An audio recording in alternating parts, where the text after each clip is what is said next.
The dignitaries, I request everyone to please rise in their seats and give a big round of applause, my friends.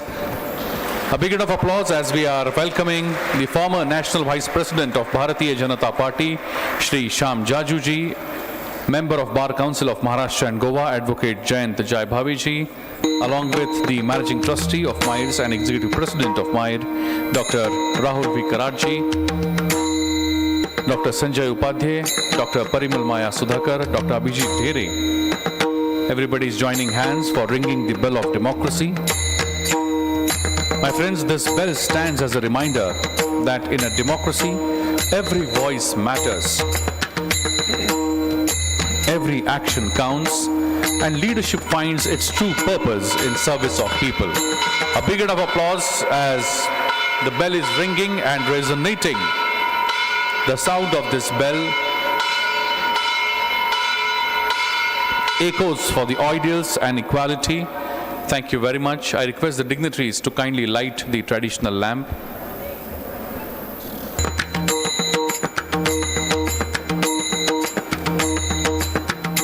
The lighting of lamp has since ancient times been a sacred symbol of dispelling the darkness and ignorance and ushering the light of truth, learning and peace. May this flame remind us that education is not merely the pursuit of knowledge, but a journey towards consciousness, a path that leads from self-awareness to nation building and ultimately to world peace. Let's give a big round of applause once again, my friends. A big round of applause, thank you, as the lamp has been lit on this auspicious occasion of commencement ceremony of Masters in Political Leadership and Government, MPG Batch 21.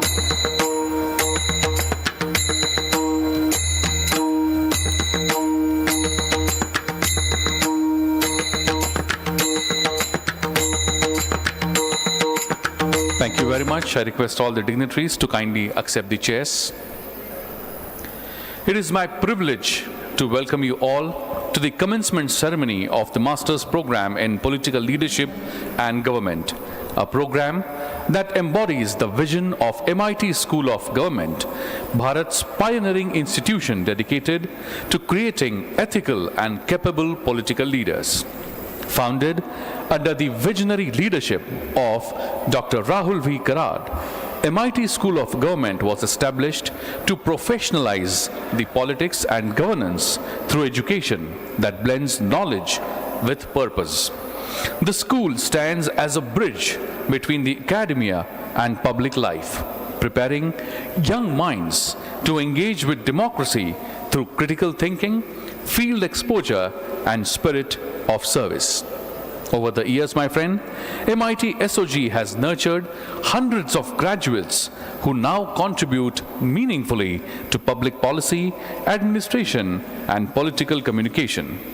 Its unique pedagogy, combining classroom learning with real-world internships and global exposure, reflects our belief that leadership is both an art and a responsibility. As we begin with this new journey with MPG Batch 21, may this program inspire each one of you to lead with wisdom, courage, and integrity. Before we go any further, I would like to request everyone present on the dais, to kindly rise in their seats as we would begin this program with national song Vande Mataram, which would be followed by World Peace Prayer. Vande Mataram, Vande Mataram, Sujalam, Sufalam, Malayaj Sheetalam, Shasya Shamalam Mataram, Vande Mataram. Shubhra-jyosna pulakitayaminim Pulla-kusumita dhrumadala-shobhinim Suhasinim Sumadhura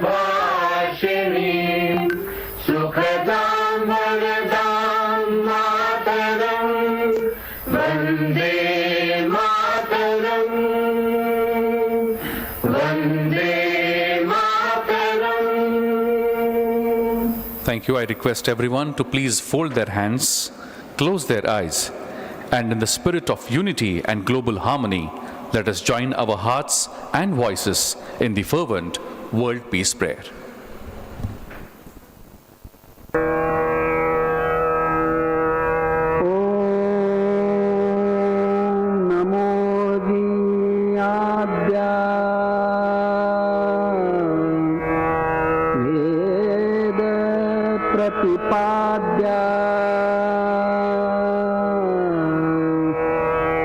जय जय स्वसंवेद्या आत्मरूपा देवा तूति गणेषु सकलार्थमति प्रकाशु म्हणे निवृत्तिदासु अवधारी बोधी गुरुर्ब्रह्मा गुरुर्विष्णु गुरुर्देवो महेश्वरः गुरुसाक्षात् परब्रह्मा तस्मै श्री गुरवे नमः.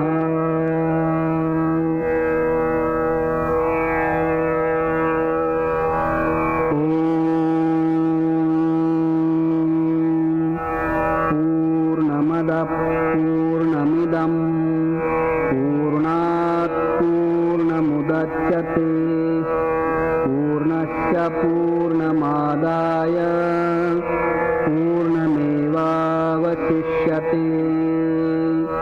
ॐ शान्ति शान्ति शान्तिः. Thank you. I would now like to request the Associate Dean of External Relations at MIT School of Government, Professor Dr. Parimal Sudhakarji, to kindly propose the welcome address. Thank you, Dr. Gautam. It is my immense pleasure to welcome all our esteemed dignitaries of today's commencement program, as well as students, teachers, and all the members of MIT World Peace University to this 21st commencement program of the School of Government. Today we have three eminent dignitaries with us for this commencement program. And these three dignitaries, they represent three pillars of India's democracy: politics, administration, and judiciary. We have along with us Advocate Jayanta Jaibhave, who is an eminent legal person and a member of Bar Council of Maharashtra and Goa. I welcome you, Jayant sir, to this commencement program, and we are looking forward to your words of wisdom for our students who have taken this unusual path of taking admission for a program which trains them to enter politics.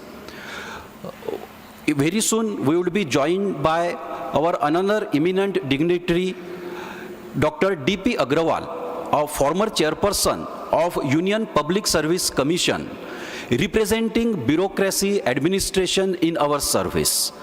Professor Dr. D.P. Agrawal had brought in several reforms in the selection process of UPSC, and after his retirement he is tirelessly working for reforms in our education system. I would like to extend my welcome to Dr. D.P. Agrawal sir as well for this commencement program, who would be joining us very soon. And most importantly, we have along with us today Shri Shyam Jaju, a national leader of Bharatiya Janata Party, a former National Vice President of Bharatiya Janata Party, and someone who has begun his politics with a passion to change the society, and someone who has started his social activism at the ground level. He has risen from being the district president of Bharatiya Janata Party to someone who has handled BJP's headquarters for many years and ensured synergy amongst the leaders, cadres and voters of BJP.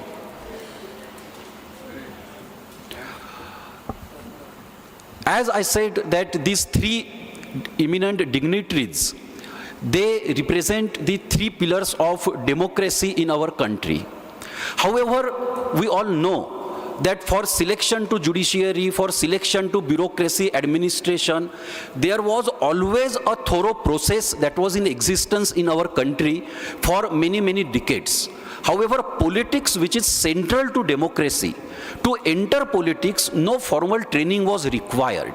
And it was here that visionary leader Dr. Rahul V. Karad, who envisaged the concept of school of government, that if a formal training is required for an engineer, for a doctor, for a teacher, for a lawyer, for a bureaucrat, then formal training should also be there for politicians, for young minds who want to enter politics and who want to change our country for better by joining the politics. It is with this thought, Dr. Rahul V. Karad sir has started School of Government in the year 2005. This was the most unusual journey for any education institution, to introduce a course to train politicians in their educational institute. However, since last 20 years, time and again, Dr. Rahul Karad sir has shown that this is need of our country.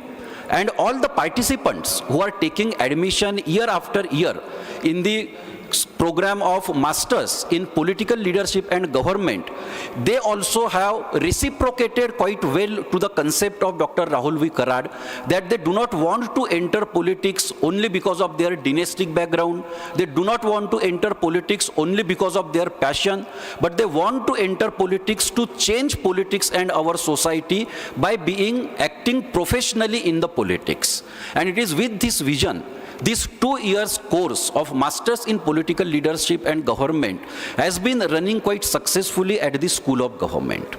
In this particular program, the students undergo training wherein they get introduced to local self-government, to the functioning of the assemblies of various states in India, to the functioning of Parliament of India, to the functioning of judiciary, interlinkages between legislature and judiciary, the balance of power between executive, legislature and judiciary, and along with that, the election campaign tactics, all those aspects have been introduced to students, and students get a formal training in all these aspects, wherein they get trained to become a good spokesperson, they get trained to become a good orator, they get introduced to various ideologies that have been working in politics in India and all around the world, so that they can make a confirmed choice which path they want to choose in their political life. With this thought, not only the 2 years program of School of Government has been functioning successfully since last 20 years, but with the initiatives of Dr. Rahul V. Karad, School of Government has introduced several social initiatives like Bharatiya Chhatra Sansad, National Teachers Congress, National Women's Parliament, and most significantly, by bringing together all the MLAs and MLCs in our country, creating a platform like National Legislatures Conference.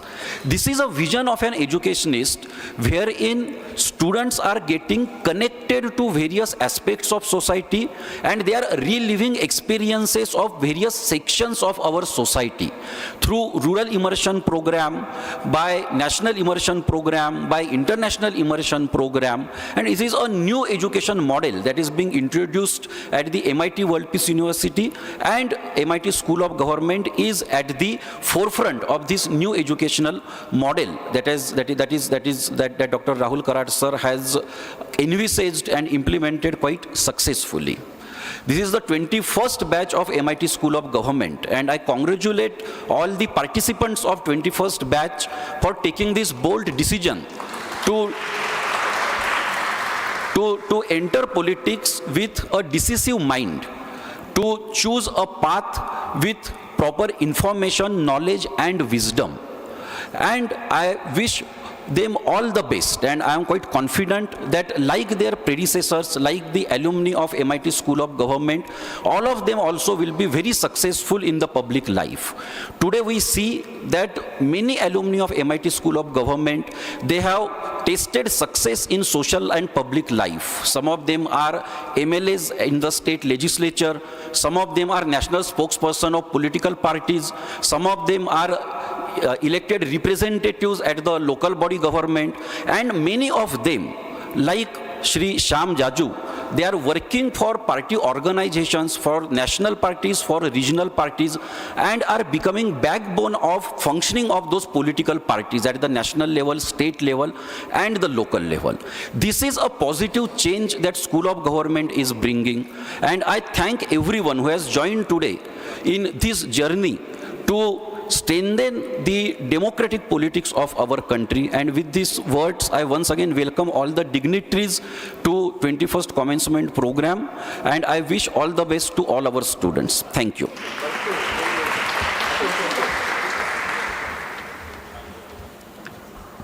Thank you, sir. Thank you very much.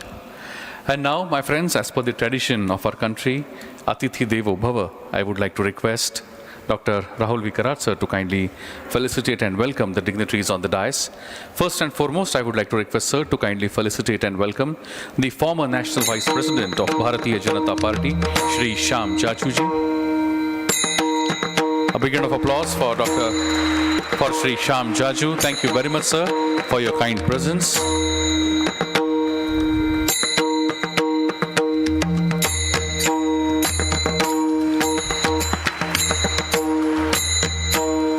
Next.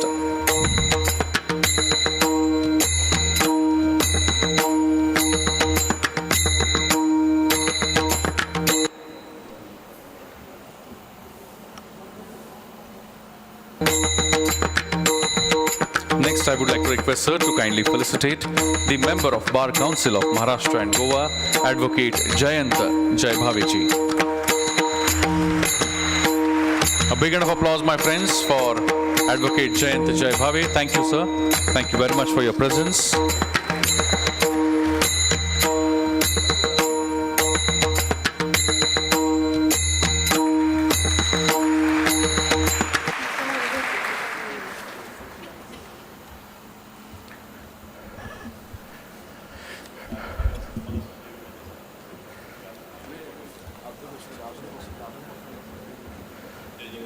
एक सम्मान sir Sanjay sir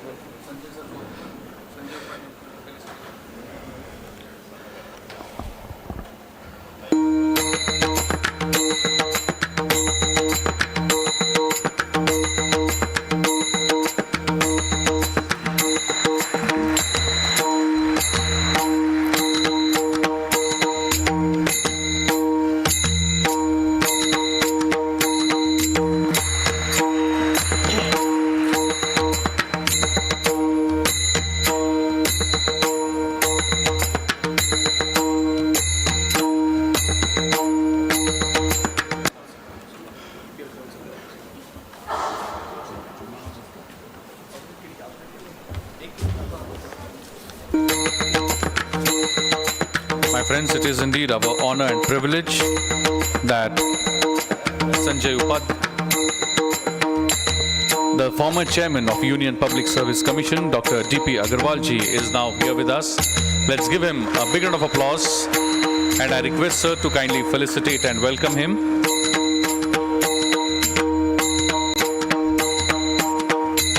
It is indeed our good fortune that we have the august presence of Dr. D.P. Agarwal ji.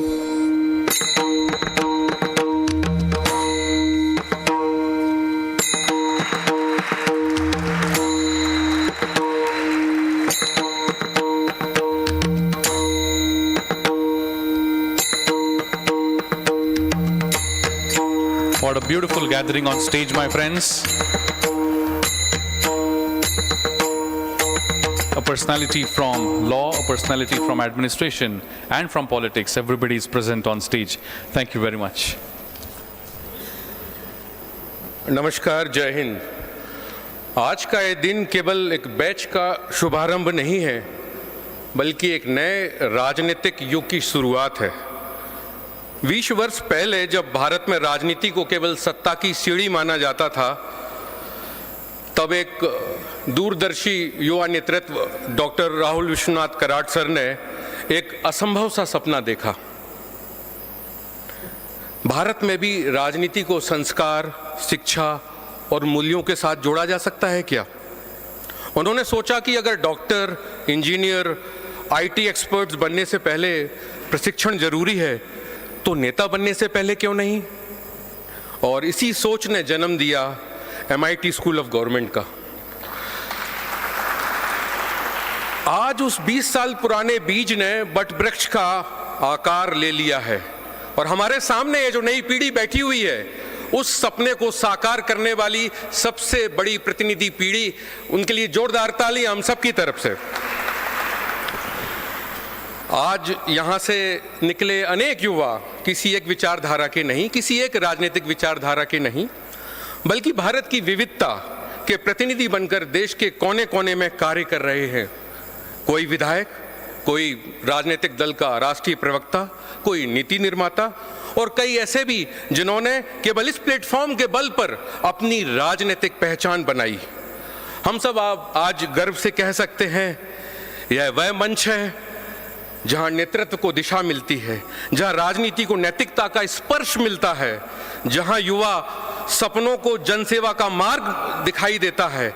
आज जब 21वें batch का शुभारंभ हो रहा है माननीय अतिथिगणों के माध्यम से, तो यह सिर्फ एक नया सत्र नहीं, बल्कि एक नया संघर्ष और संकल्प है भारत को बदलने का, भारत को एक नई सोच देने का, जिसका सपना डॉक्टर राहुल कराड सर ने 20 साल पहले, समय से पहले सोचा था। तो आइए इस यात्रा को हमने जो देखा है पिछले 20 वर्ष, एक ग्लिम्स के माध्यम से, एक वीडियो फिल्म के माध्यम से उस यात्रा का अनुभव हम करें कि कैसे वो सोच आज एक बट वृक्ष में बदली है। धन्यवाद। जय हिंद।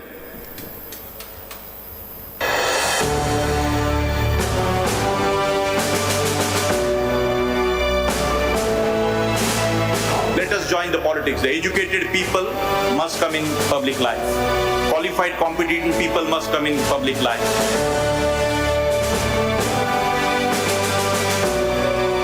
अगर आप सफल होना चाहते हैं, कभी भी कुछ बनने का सपना मत देखो, कुछ करने का सपना देखो।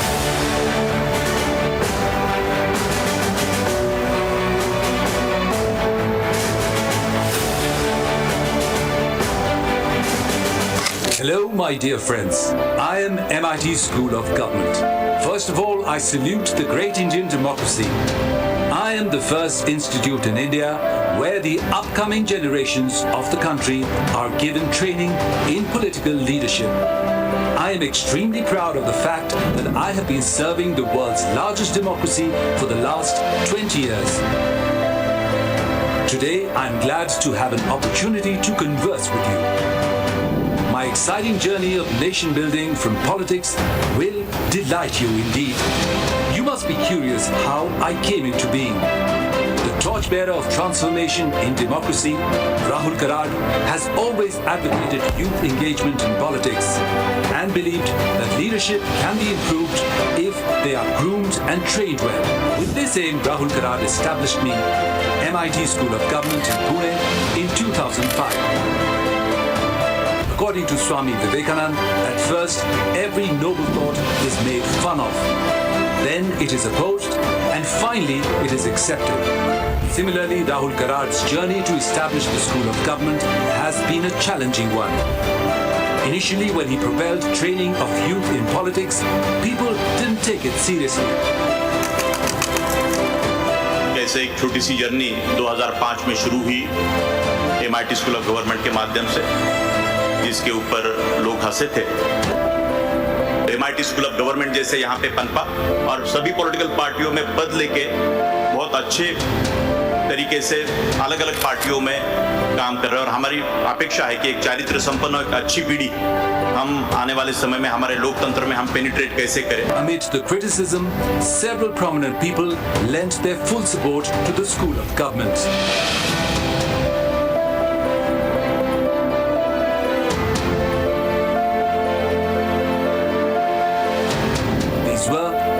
like former Election Commissioner T.N. Seshan.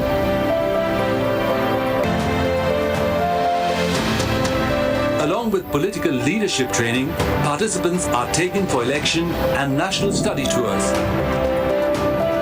To refine the political understanding of the youth, every year they get guidance from several stalwarts to understand the nuances of various fields closely.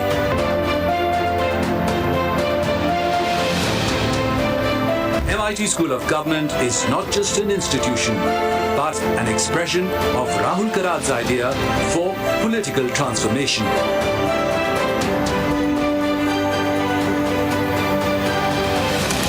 The father of the nation, Mahatma Gandhi, used to say, "Be the change you want to see in the world." Through the success of MIT School of Government, Rahul Karad and his team has made these words come true.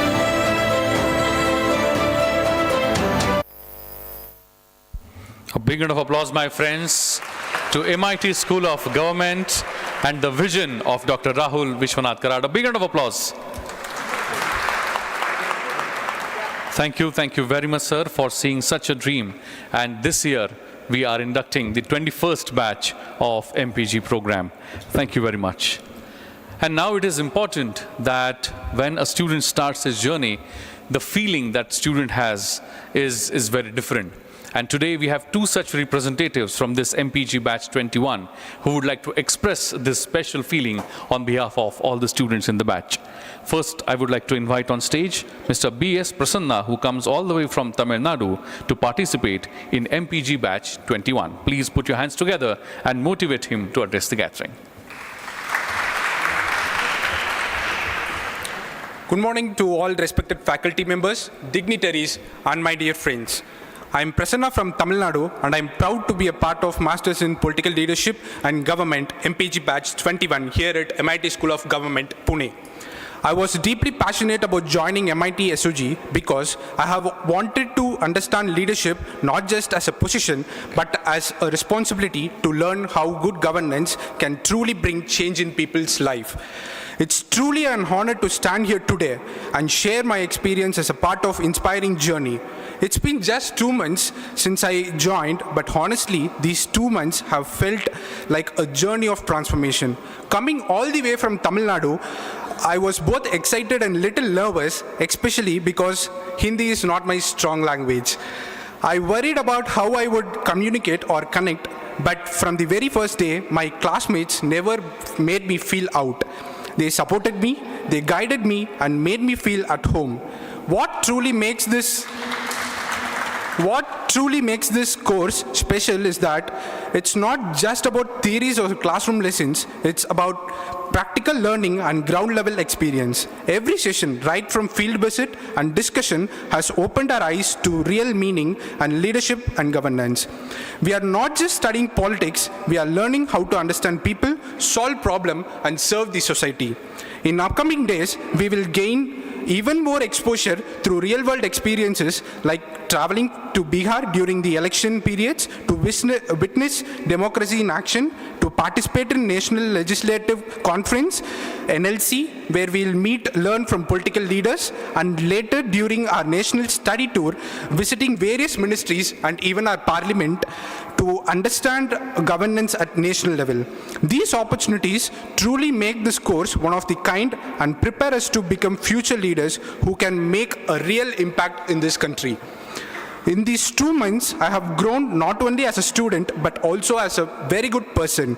I have learned importance of listening to others, respecting different perspectives, even though we are in different ideas that are at heart of true leadership. I want to take this moment to thank all our mentor and faculty members for their continuous guidance and encouragement. Their insights have made every class thought-provoking and inspiring. Above all, I would like to express my heartfelt gratitude to Shri Rahul V. Karad sir, the visionary founder of MIT School of Government, and this remarkable course, for creating such a unique platform that nurtures young minds to become ethical and capable leaders of tomorrow.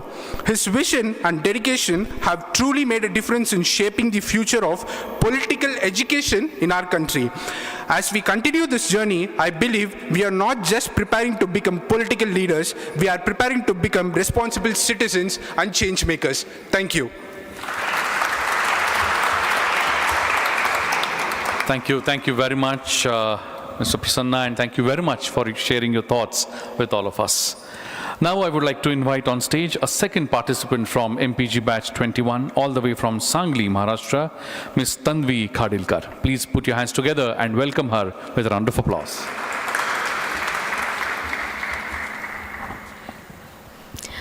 Good morning, everyone. Respected guests, faculty members, and all the future leaders of School of Government. I am Tanvi Khadilkar from School of Government. Today it's my pleasure that I have got a chance to explore and share my experiences with all of you on this very auspicious day. After completing my bachelor's, I wanted something more than just theories. I was searching for a classroom who can educate me on various subjects like psephology, campaign management, which are not traditionally taught in the colleges. So while searching for it, I came across MIT School of Government. These subjects are actually relevant in the contemporary era, and that's why I wanted to learn them. Also, I was searching for a classroom who will provide me a neutral platform for studying all the ideologies of political parties in India. And that's why I instantly decided to join School of Government. That day and today, it has been 2 months since we are here exploring various ideologies and important aspects of politics. This journey altogether has expanded our scopes and political canvases. May it be our field visits or may it be the classroom debates. It has widened our ability to think rationally, neutrally, and at times sensitively as well. Personally, SOG is providing me more than I expected from this course. Before being a woke politician, it is initially important to critically analyze the policies and decisions made in history as a woke citizen. So School of Government is helping us in that journey. I always wanted to learn things through practical experiences as I learn it better in that way. So I'm grateful that School of Government is giving us that opportunity and scope for implementing our knowledge practically. While looking forward, there are many debates and visits awaiting, which excites me, especially the study tours to Bihar and Delhi, where we can learn and interact with people who are actively indulged in politics and governance of this nation. I would like to thank all our faculty members and non-teaching staff for making us all feel at home and for becoming our friends along with a guide. Also, this journey for me is exciting because of all the fellow students and their cooperation. I would like to thank them all as well. Last but not the least, I would like to thank Rahul Karaj sir. Sir, because of you, this course was given birth. Your desire and constant efforts have made this course very unique in its design. I would like to assure you that on behalf of our batch, that just like your previous batches, this 21st batch will also make you proud in the upcoming future. Jai Hind, Jai Bharat. Thank you.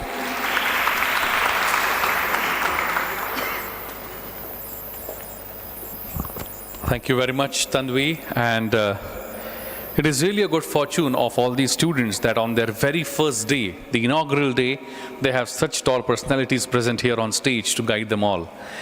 It is now my honor and privilege as I request the former chairman of Union Public Service Commission, Dr. D.P. Agarwal ji, to kindly address the gathering. Please put your hands together and welcome with a round of applause, Dr. D.P. Agarwal.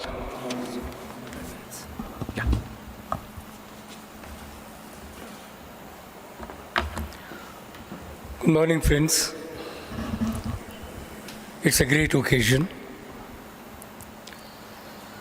I have seen this program to grow from a young days today to the prime youth. This is 20th year of the program. It has an illustrious list of young boys and girls who were educated here to fulfill a dream which can only emanate from this institute, because both the founder and the successor think very differently, think for the country, and also think how youth should participate in the nation building. So this program, beyond an academic program, has emerged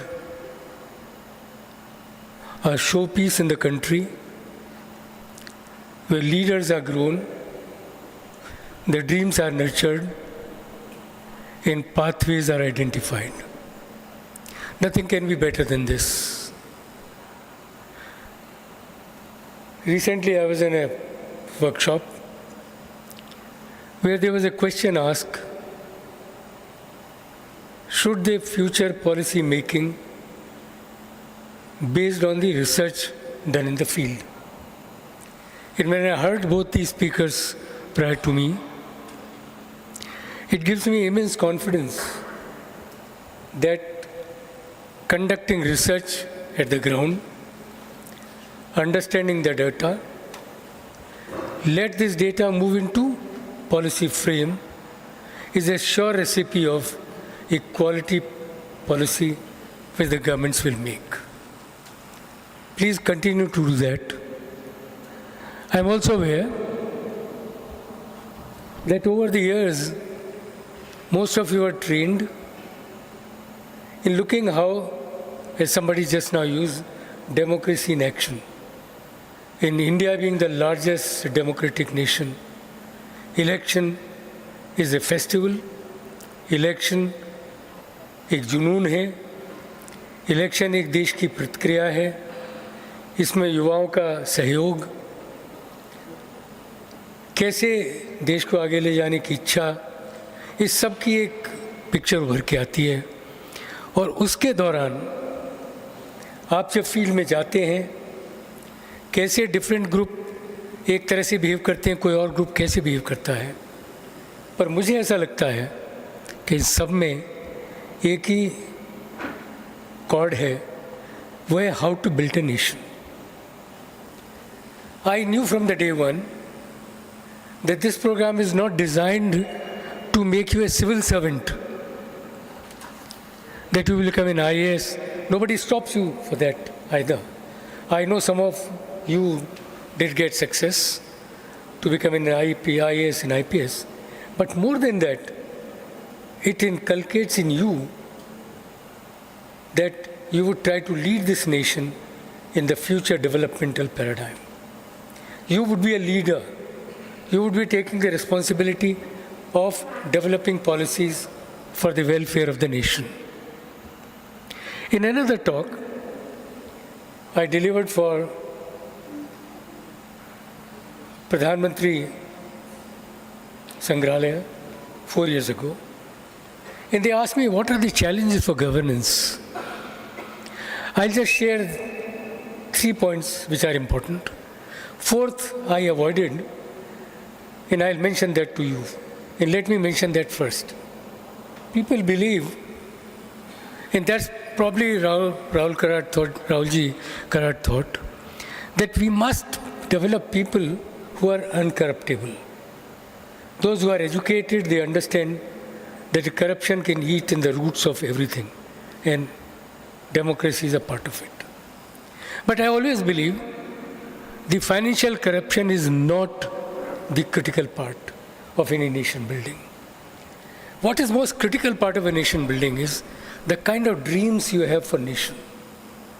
That you always dream to carry the nation forward. You want to do one thing for which you are remembered. In that, when you are in position of power, how to remain equanimous. Most of us tend to swept away by the power when it comes to your hands. But it's more important that each of your decisions taken at that time, when you are the apex of the power, they are not for you, but they are taken with public in mind. Any policy, any decision must inculcate goodness among people. It must inculcate welfare of nation. It must inculcate not corrupting the mind, not be too swayed by the kind of storms which keep coming. And therefore, another new initiative for which I regard Rahulji greatly, which he is going to launch, is actually launched, is the life transformation exercise, which he is establishing in a place called Dawn, not too far away. Top of the leaders are going there. What is the idea? Idea is what he is trying to say through the School of Governance.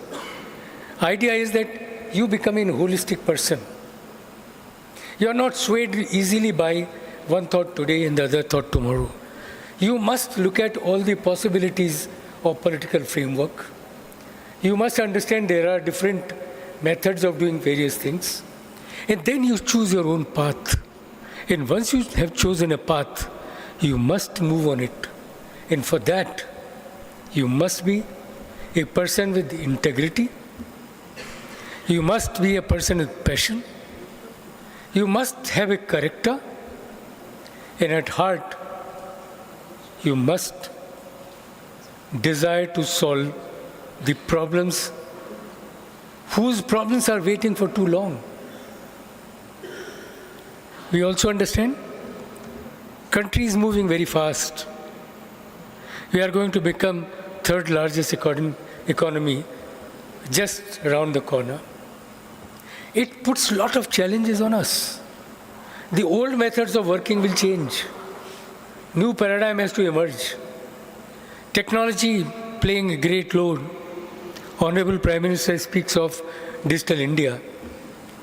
But then he also puts you a responsibility that when you are assessed, you are not assessed by your question papers, you are not assessed by the examination you do, but you must learn to be assessed what is called 360 degree, where people are able to say that X person coming out of MIT School of Government is the best person suitable to satisfy the needs of the country. I wish the new program very best. My commitment to this program has been for over 15 years. My love to Rahul and my affection to his new thought continues. Whenever you desire that I must be here, I would come. I wish you all very best. Thank you. Thank you, sir. Thank you very much for your words of wisdom. And indeed, I'm sure that all the students, and not just students, but everyone present here today, would be deeply benefited from your words. Thank you very much, sir. My friends, before we embark upon this journey any further, let me set the stage for an extraordinary narrative that unveils the essence of democratic roots. The first National Legislators Conference, Bharat, a historic event that brought together the architects of our legislative framework. This conference, a melting pot of ideas and ideals, stands as a testament to the collective vision that shaped our nation. Of course, the credit goes to the visionary leader and founder of National Legislators Conference platform, Dr. Rahul V. Karad, who has achieved a historic milestone. For the first time in the history of independent Bharat, he successfully orchestrated the gathering of over 2,000 legislators from every corner of the nation. Dr. Karad's pioneering efforts have not only made this momentous assembly possible, but have also paved the way for the meaningful dialogue, collaboration, and shared vision among the legislators from diverse states across our great nation, Bharat. May I take this moment and request my team if they can please show us some of the glimpses of first National Legislators Conference, Bharat.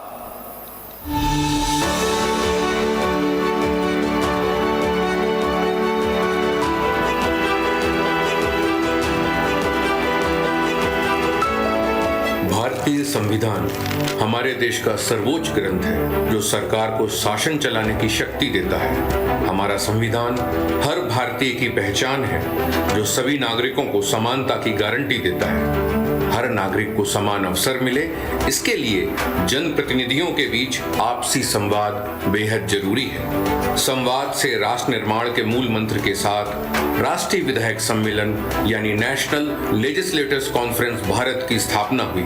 आजादी के अमृत काल में NLC Bharat का जन्म भारतीय लोकतंत्र की एक ऐतिहासिक उपलब्धि है।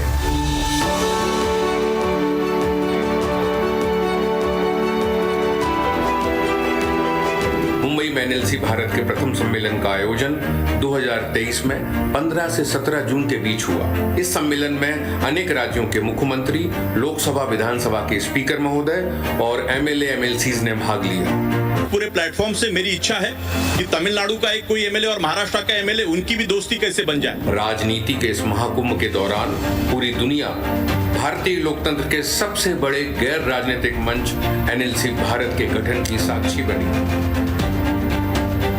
All of us, we are जनप्रतिनिधि, we are public representative, that is important. अमृत काल में ये एक ऐसा आयोजन है जो भारत के लोकतंत्र को और मजबूत करेगा और भारत के लोकतंत्र के मूल्यों को और समृद्ध करेगा। देश के 4,500 विधायक कैसे बने जनता की आवाज, राज्यों के बीच संवाद को कैसे बेहतर बनाया जाए, जनप्रतिनिधियों के बीच आपसी सहयोग कैसे बढ़ाया जाए। दुनिया के सबसे विशाल लोकतंत्र भारत के सामने यह कुछ ऐसे सवाल थे जिसका जवाब जन कल्याण के लिए बेहद जरूरी था। आजादी के 75 साल बाद भी राज्यों के बीच आपसी संवाद का ऐसा कोई मंच नहीं था जहां सभी राज्यों के विधायक दलीय राजनीति से ऊपर उठकर सुशासन पर बात कर सकें। Thank the young man, Shri Rahul Kada, behind all this. Mumbai में प्रथम राष्ट्रीय विधायक सम्मेलन की कामयाबी इस बात का संकेत है कि आने वाले समय में एनएलसी भारत साझेदारी और संवाद से राष्ट्र निर्माण का एक नया इतिहास लिखेगा। एनएलसी भारत की गौरवशाली शुरुआत के बाद आज हर भारतीय गर्व से कह सकता है कि अगर संविधान भारतीय लोकतंत्र की आत्मा है तो संवाद उसकी धड़कन और एनएलसी भारत उस धड़कन की सबसे बुलंद आवाज है।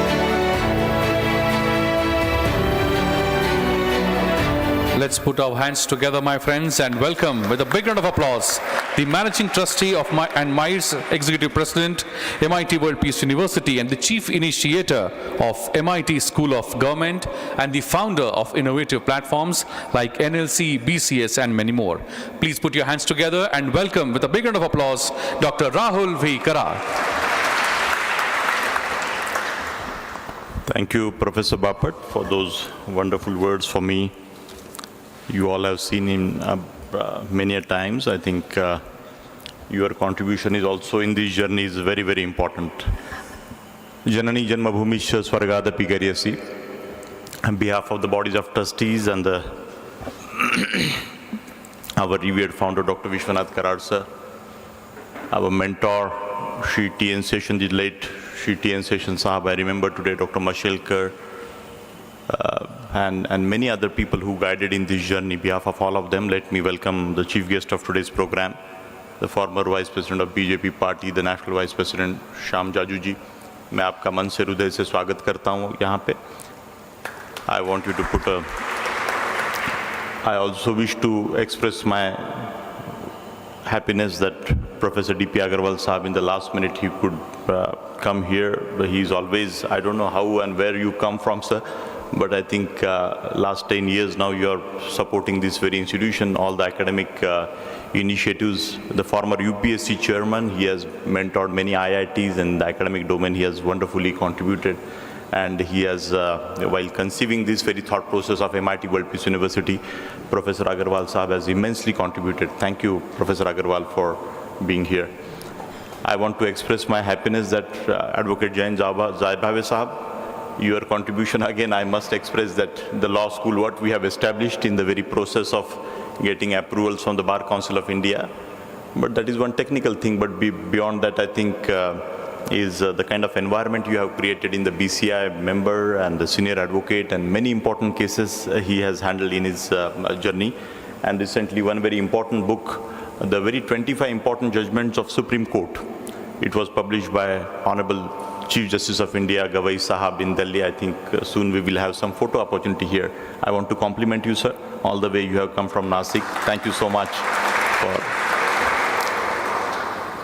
I want to mention about our chief guest today here, Shyam Jajuji.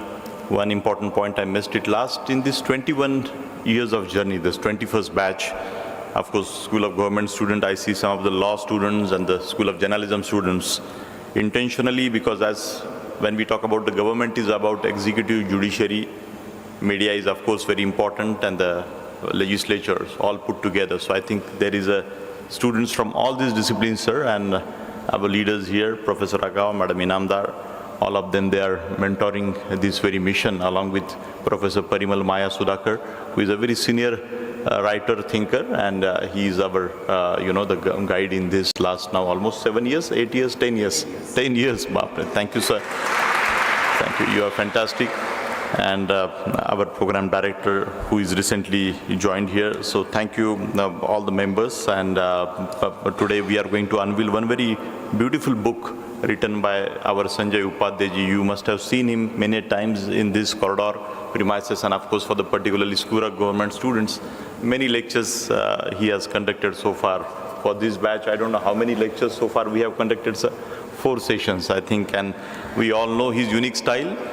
He contributed various political leaders, including Balasaheb Thackeray and many others, for how the manifesto can be created, how the communication skills and the overall party message can be percolated. So he has a very unique style, but apart from that, he has motivated a number of people of all age groups, and with his rich experience today now, for the first time in the year 2005 when the School of Government was established, my dear friends, he came here for one of the programs and he said, I'm in love with this very thought. And further, he said that I want to be a part of this very mission, and today he's a part of this mission, advising MIT World Peace University Philosophy and of course the School of Government. So we are curious to see your book today, sir. We will be publishing soon that book on this very auspicious occasion of 21st batch of MIT School of Government inauguration ceremony here.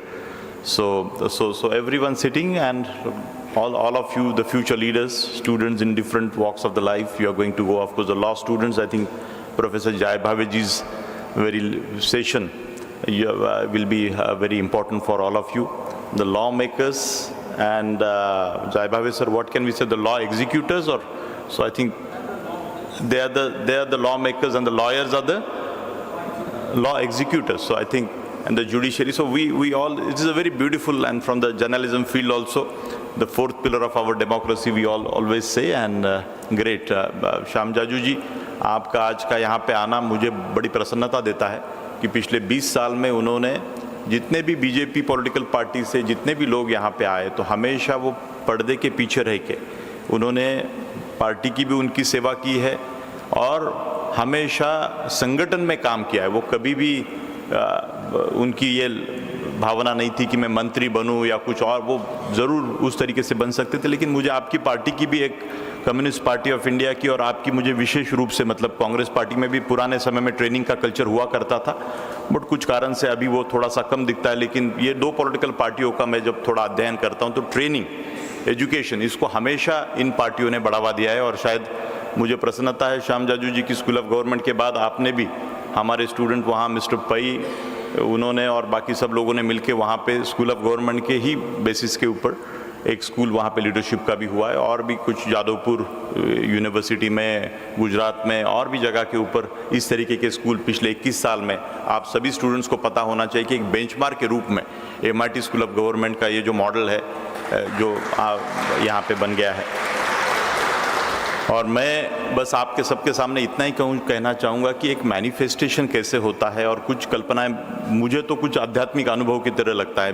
थोड़ी मेरी तारीफ यहाँ पे हुई, लेकिन मुझे लगता है कई बार व्यक्ति निमित्त मात्र हो जाता है। We become instrumental in the whole exercise and our role also become equally important. मतलब आपको ये भी मैं बताऊँ कि मतलब मैं जब कुछ बाकी लोगों को, जब राष्ट्रीय विधायक सम्मेलन की बात में श्याम जाजू जी जब एस्टेब्लिश कर रहा था, तो मुझे नेताओं ने मुझे समझा कि राहुल आप अगर वहां पे, because you are a neutral person, you neither Congress party और BJP person, then only all the MLAs can come. Of course, Sumitra Taiji, the former Speaker of Lok Sabha, she communicated to all the BJP cadre in the Congress and all other parties. Meera Kumarji communicated to everybody.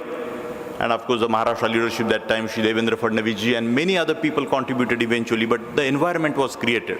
Yes, for the country's solidarity, there is one education group and one individual by the name of Rahul Karad, whom we don't know, but they have started some school last 20 years. We are a little bit aware about it, and political people trusted on us.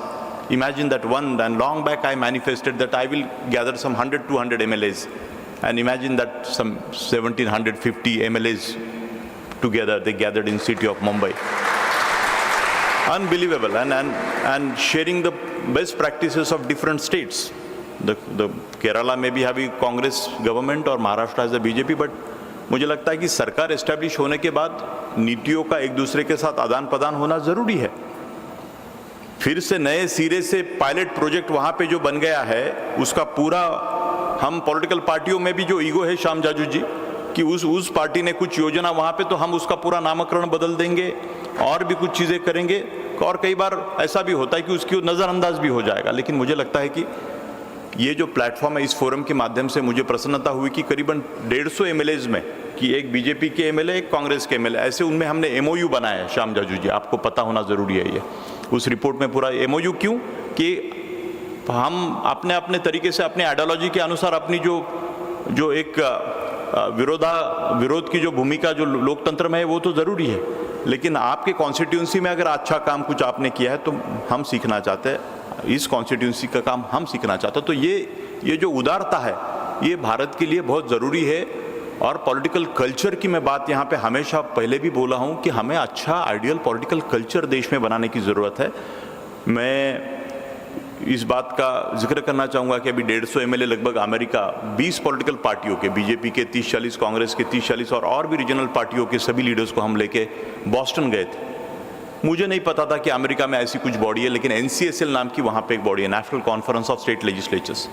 मैं समझता हूँ professor Raghav madam Inamdar, that law के भी बच्चे और भी school of government के बच्चे जो इसमें अगला एडिशन शिकागो में होने जा रहा है, और जो स्टूडेंट्स को आने वाले समय में शिकागो में वहाँ पे करीबन 3500 लॉ मेकर्स, इवन जर्नलिज्म के भी बच्चे, जो आपको वहाँ पे आने की अगर इच्छा है, बिकॉज इतना बड़ा एक्सपोजर, मतलब 100 पैरेलल सेशंस। श्याम जाजू जी, मैं बिलीव नहीं, मतलब हम पहले एडिशन में हमने 50 पैरेलल सेशन किए, वो भी एक विलक्षण था, किसी यूनाइटेड नेशंस की या किसी भी कॉन्फ्रेंस हो उससे भी बेहतर वो वहाँ पे प्रदर्शन हमने किया।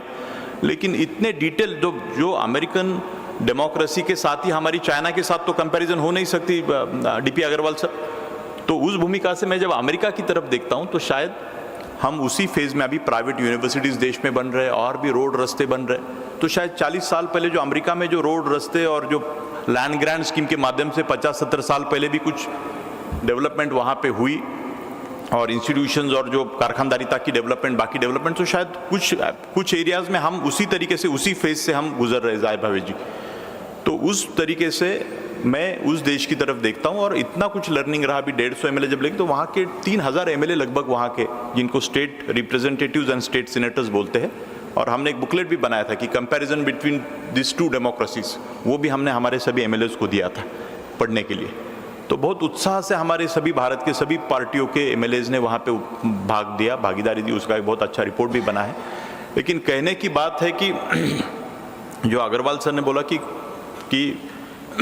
करप्शन ये कोई महत्वपूर्ण मुद्दा नहीं है, मतलब इन द सेंस, बट उन्होंने जो बात बोली उसको समझने की कोशिश करी। हमारे it is about the mindset. इस देश का पॉलिटिकल कल्चर की खाली जीत के आने के लिए कास्ट हमें चाहिए, हर एक को हमें लगता है हम कि भाई मैं, मेरे जाति के वोट मुझे मिले तभी मैं पावर में आऊँगा। ये पूरा गणित जो है सिंपल है, इसके ऊपर सोल्यूशन क्या है? I want all the students to think over it, you know.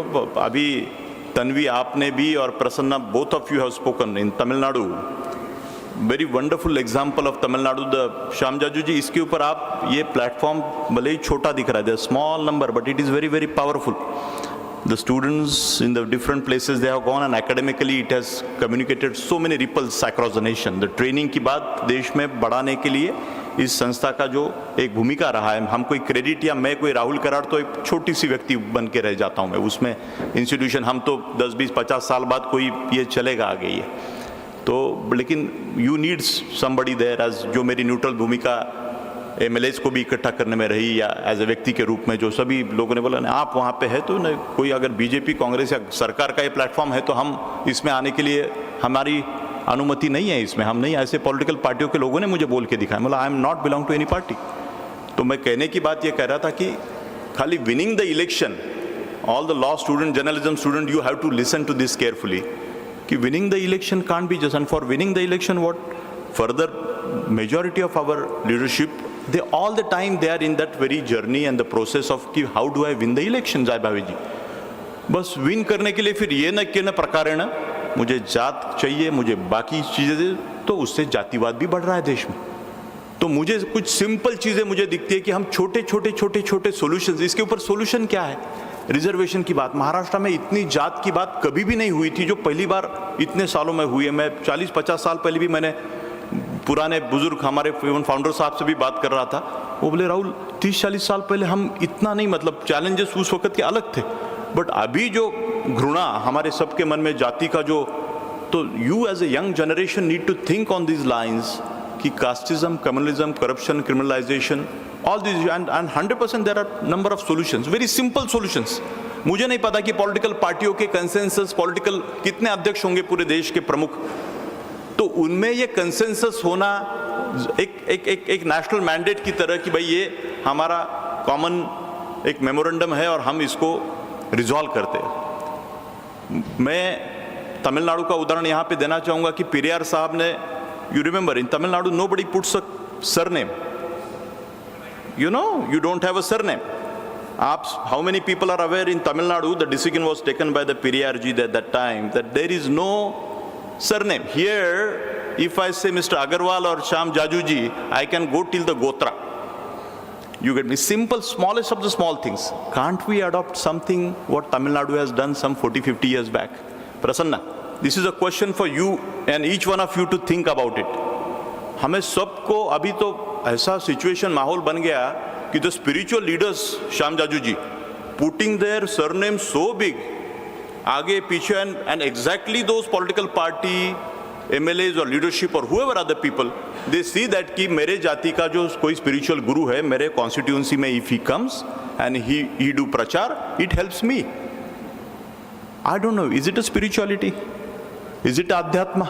I do not understand, and we are loudly wanting to, मतलब what Sant Tukaram Maharaj, Sant Dnyaneshwara said कि जाति कुळ माझे गेले हरपून. We have forgotten all these boundaries, and there is a very some 4,000 years back when there was some purpose that time, segmentation in our philosophy, our ethos, but we have corrupted this very caste system of our country. Maybe once upon a time it must be the greatest strength. I do not want to get into that very deep subject.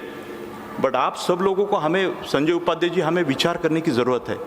ऐसे मेरे सामने ऐसे 10 solution है मेरे दिमाग में। मैं comparatively छोटी व्यक्ति हूँ, लेकिन मैं छोटा भी नहीं मानता। शिक्षण संस्था इतनी बड़ी, आप सब लोग मेरे साथ है, हमारी संस्था की भी शक्ति है। 26,000 यहाँ पे इसी कैंपस में, और पूरे मिला के 1 लाख बच्चे पढ़ते हैं। ये कोई छोटी संस्था नहीं है, बट मैं उस तरीके से, मैं हम्बली में ये बात, I am just trying to put it that you people have to be the really thinkers on every area. What solution can be communicated and further we can,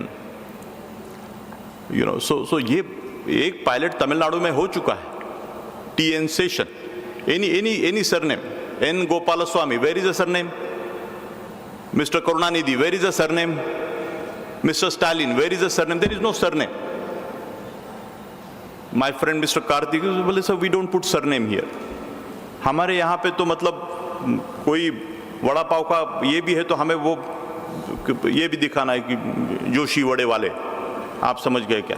तो हमें ये इन सब चीज़ों में कि नहीं, मतलब क्रेडिबिलिटी आता है कि लोगों को लगता है कि भाई ये जाति से कोई ये चल रहा है, कोई अग्रवाल जी का कोई स्वीट मार्ट है तो ये अच्छा ही होगा. तो हमारी साइकोलॉजी भी सबकी जो है ना, ये फ्रेम, मेंटल फ्रेम बदलने की, मैं बहुत मूलभूत बात बोल रहा हूँ. ये सबको अच्छी नहीं लगती बातें. Students, trust me, everybody will not like this concept, but I am very confident 10, 20, 30, 40 years down the line, there will be some effect of all this, what we have initiated just now, and we have to openly discuss.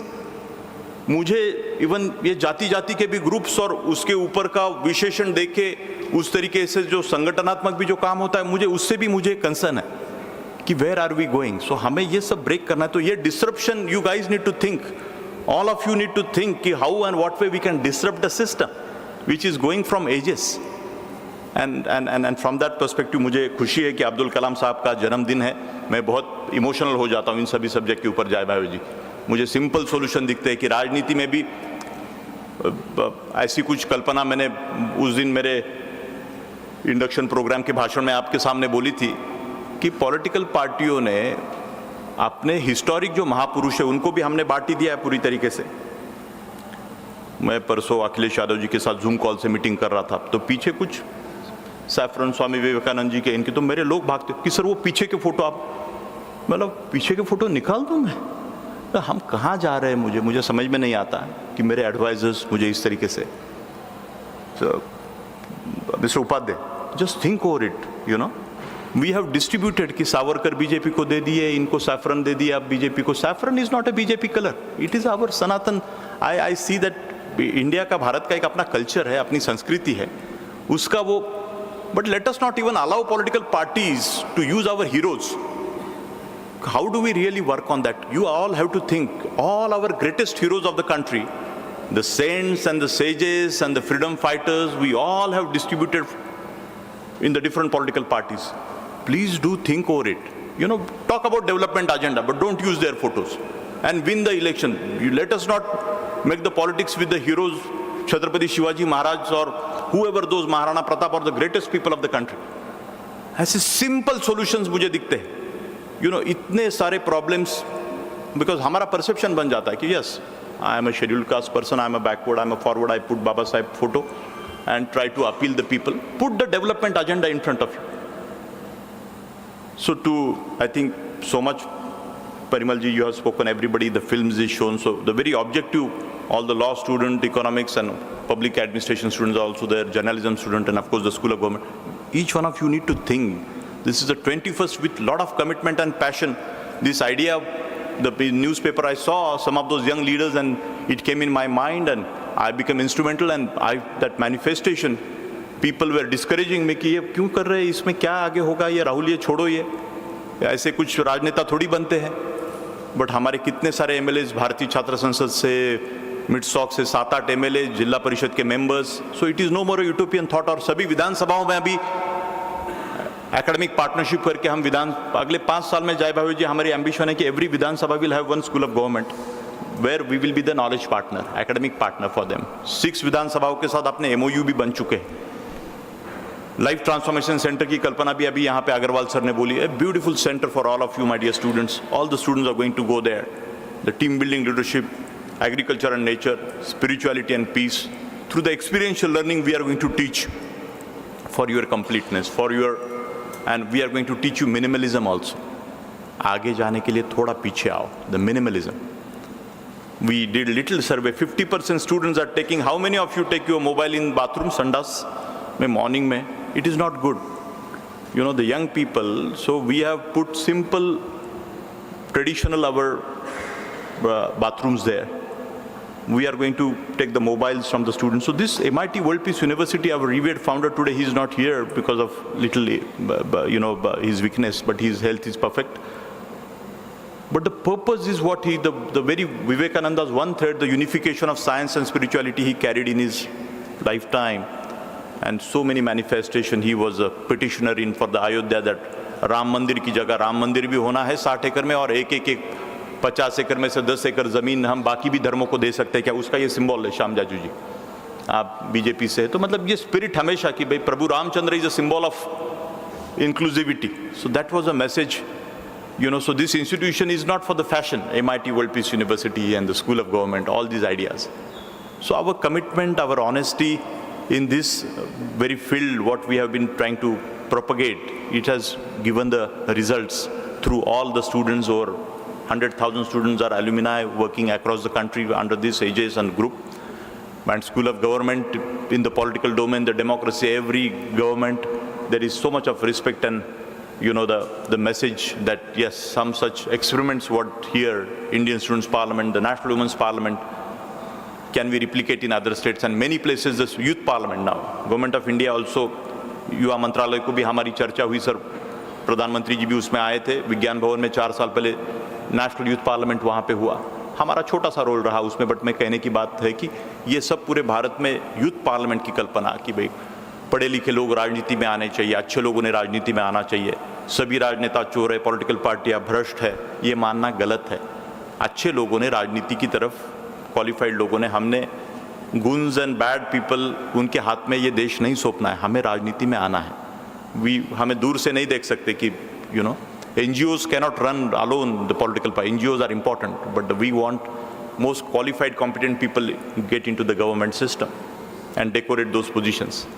So मैं फिर से एक बार professor Upadhyay मैं आपका स्वागत अभिनंदन. You took an effort, your inspiration, what you long back, I think it has culminated somewhere. I think your bandwidth was utilized for various other issues, but I feel Professor Parimal ji making a use of sir here will be very, very appropriate. And once again, Shyam Jaju साहब, आपका आज समय निकाल के आप आए हैं 20 साल की जर्नी में. आप पर्दे के पीछे से, हम बस यहाँ पूरी सिस्टम श्याम जाजू जी, वहाँ पे कौन आए, महाजन जी आए, जितने भी नेता यहाँ पे आए बीजेपी से, तो वो पर्दे के पीछे से बीजेपी का हेडक्वार्टर में जो प्रमुख 4-5 लोग वहाँ पे थे, 15-20 साल वहाँ पे उनकी सेवा रही, तो वहाँ पे उन्होंने कंट्रीब्यूशन किया संगठन में. और मैं आपका मन से, हृदय से आपको भी शुभकामनाएं देता हूं कि आपके हाथ से और भी बड़ा काम हो और इस एकेडमिक विषय में आने वाले समय में ज़्यादा से ज़्यादा आप रुचि ले. जाहिर जी, आपका भी मैं मन से स्वागत अभिनंदन करता हूं कि first time you are coming for the formal programme here. Thank you all the respected teachers and everybody. Thank you.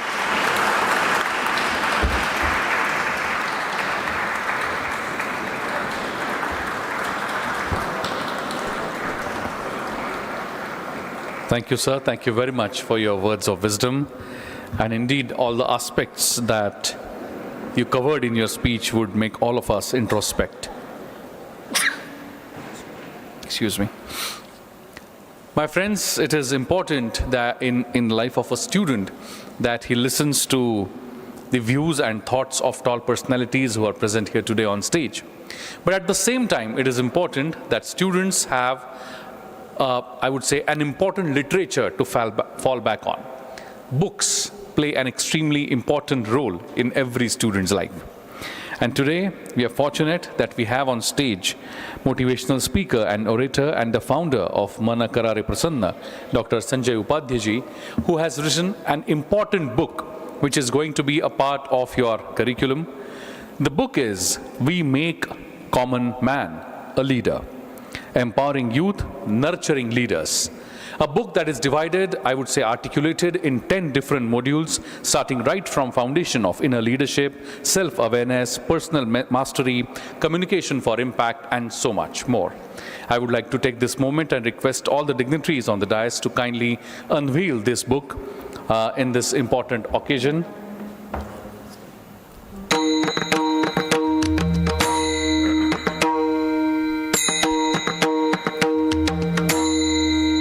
And what a good fortune that we have the author of the book present on dais.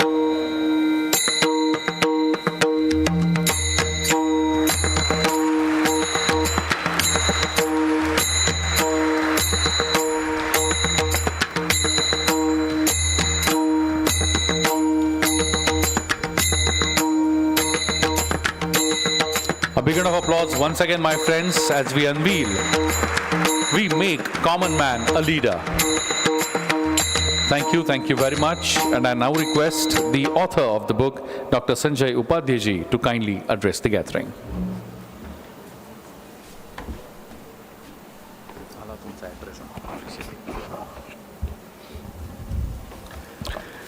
आदरणीय मंच और मित्रों, 2009 साल में मैं यहाँ lecture देने आया था एंडोमेंट लेक्चर सीरीज़ में, और विषय था व्यक्ति शांति से विश्व शांति. और मैंने कहा था कि व्यक्ति शांति और विश्व शांति के बीच में राजा रहता है. जो महाभारत में युधिष्ठिर ने सवाल किया भीष्म से कि सबसे सुप्रीम कौन है, लॉ सुप्रीम है, फिलॉसफी सुप्रीम है, किंग सुप्रीम है या टाइम सुप्रीम है, समय। तो भीष्म जी ने जो जवाब दिया है वो है कालो आ कारणम राज्ञो आ राजा कालस्य कारणम इति ते संशयम भूता राजा कालस्य कारणम। सो राजा किसी भी काल का कारण रहता है। ये भाषण में बोला मैं और राहुल जी उस कार्यक्रम में उपस्थित थे। तो जैसे ही व्याख्यान हुआ मुझे पता चला कि स्कूल ऑफ गवर्नमेंट नाम का एक बहुत बढ़िया उपक्रम यहाँ पे चल रहा है and I fall in love with the process because बहुत सारे पॉलिटिकल मंच पे मैं गया हूँ। बचपन में आरएसएस में जाता था तो जनसंघ है, बीजेपी है, फिर बाद में शिवसेना में गया, मेंबर नहीं बना लेकिन उनके साथ दोस्ती रही। राष्ट्रवादी कांग्रेस की जब स्थापना हुई तो पहला लेटर जो पब्लिश हुआ था कि क्यों ये डिसीजन लिया गया है सोनिया जी के खिलाफ, तो वो ड्राफ्टिंग मैंने किया था राष्ट्रवादी कांग्रेस का। ऐसे बहुत सारे समय तक being a public speaker in सभी पॉलिटिकल पार्टीज में जाने के बाद पहली बार जो मन में मेरे थोड़ी उमंग थी कि भारतीय राजनीति में क्या लैकुना है, तो वो है जो भारतीय पूरी संस्कृति जिस अध्यात्म पे बेस है, that spirituality is missing from the politics. Spirituality में सैक्रिफाइस रहता है, ईगो का सैक्रिफाइस स्पिरिचुअलिटी में रहता है। और वो राहुल जी के बात करने के बाद मुझे पता चला कि ये एक ऐसा स्कूल यहाँ बना है जहाँ पे आने वाले 10-25 सालों में भारत को जो राजकारण करने वाले चाहिए उनको यहाँ तैयार किया जाएगा, नर्चर किया जाएगा। तो तब से मैं इस एसओजी से जुड़ा हूँ यहाँ पे और 16 साल हुए इस चीज़ को। आस्ते आस्ते आस्ते ये 16 साल का जो चिंतन है मेरा, वो पूरा चिंतन इस किताब में मैंने लिखा। और वो भी राहुल जी ने ये कल्पना दी। कई बार हम मिलते हैं, एक दूसरे के साथ बात करते हैं, तब मैं ये बोलता हूँ कि मुझे ऐसे लगता है, मुझे ऐसे लगता है। तो फिर राहुल जी ने कहा इसका सिलेबस तैयार करो जो लीडरशिप के बारे में बात करे हो। तो मुझे ऐसा लगता है कि लीडर बनाना है, हमें लीडर बनाना है, सिर्फ लीडर बनाना है और कुछ नहीं। बाद में मैं नेता बन जाऊंगा बीजेपी का, नेता बन जाऊंगा कांग्रेस का, नेता बन जाऊंगा समाजवादी का, लेकिन ये समाजवादी, कांग्रेस, बीजेपी, ये सब लेबल्स है, वो एसओजी से बाहर जाने के बाद लगने चाहिए। तब तक मैं जो लीडर हूँ, वो लीडर सब में इतना सारा ज्ञान भरा हुआ है, वो स्टूडेंट्स को मिलना चाहिए। सो प्री कंसीव्ड नोशन या प्री जुडिशियल नोशन में बच्चों को तैयार नहीं करना है। तो ये ध्यान में रखते हुए मैं चिंतन करता रहा। हर बार जब भी मौका मिला लेक्चर देने का, स्टूडेंट्स से यही कहता रहता हूँ कि उससे एक फ़ायदा होता है कि मनुष्य अच्छा बनता है। अगर आप मनुष्य करके अच्छे नहीं हो तो आप लीडर भी अच्छे नहीं हो। आप मनुष्य अच्छे हो तो ही आप अच्छे इंजीनियर हो, नहीं तो इंजीनियर बहुत बढ़िया और घर में जाने के बाद पति अच्छा नहीं है तो फ़ायदा नहीं है। ज़िंदगी में पूरा मनुष्य अच्छा बनना चाहिए और फिर वो अपने डोमेन्स में काम करेगा। मैं पॉलिटिकल डोमेन में हूँ, सोशल डोमेन में हूँ, तो ये सब मेरे दिमाग में चलता रहता है। तो वही सारा चिंतन लेके ये 10 मॉड्यूल्स मैंने तैयार किए हैं जो मैं खुद पढ़ाऊँगा इस 21वीं नई बैच को। और ख्याल यही है, जैसे परिमल सर ने कहा कि प्रोफेशनल शब्द उन्होंने इस्तेमाल किया है। प्रोफेशनल शब्द का भगवद गीता में जो शब्द है उसे व्यवसायात्मिका कहा है। व्यवसाय means not business, business and profession में फ़र्क है। तो दृढ़ निश्चय से किया हुआ जो काम है, दैट इज कॉल्ड व्यवसायात्मिका बुद्धि समाधौ न विधीयते भोग ऐश्वर्य प्रसक्ता नाम तया परत चेतसाम। कृष्ण कहता है अर्जुन से कि भोग और ऐश्वर्य में रमामाण हो गया तो वो नेता नहीं बन सकता, लेकिन व्यवसायात्मिका बुद्धि से काम होना चाहिए। तो वो उसके लिए हमें लीडर्स को कुछ ट्रेनिंग की आवश्यकता है। आज तक भारत के पूरे जर्नी में हमने देखा है कि 1947 टू AK-47 ये जो जर्नी है उसमें what we are lacking is we lacking that spiritual canvas. So आपका material success as a leader on the background of spiritual canvas, तभी बात बनेगी। नहीं तो ये जो कल्पना की है NLC के बारे में राहुल सर ने, वो प्रत्यक्ष में नहीं आ सकती। वो इसलिए आनी चाहिए कि तमिलनाडु के टोटली डिफरेंट इज़म का नेता महाराष्ट्र के टोटली अलग इज़म के नेता के साथ में आइडियाज़ एक्सचेंज करता है। इसके लिए बड़ा दिल चाहिए। वो उदार चरिताणाम तो वसुधैव कुटुंबकम, that is the thought was, Mahopanishad में है। तो ये भी गलत कहना है कि वो संस्कृत में है इसलिए वो हिंदुइज्म है। संस्कृत में ज्ञान है, Sanskrit is the name of language.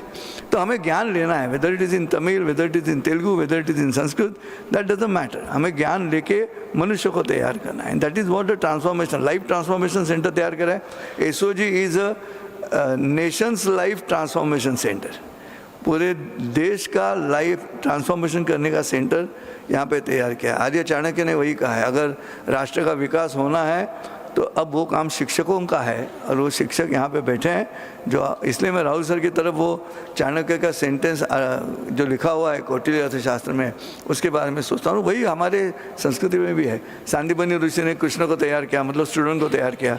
Vishwamitra ने श्री राम जी को तैयार किया, स्टूडेंट को ही तैयार किया।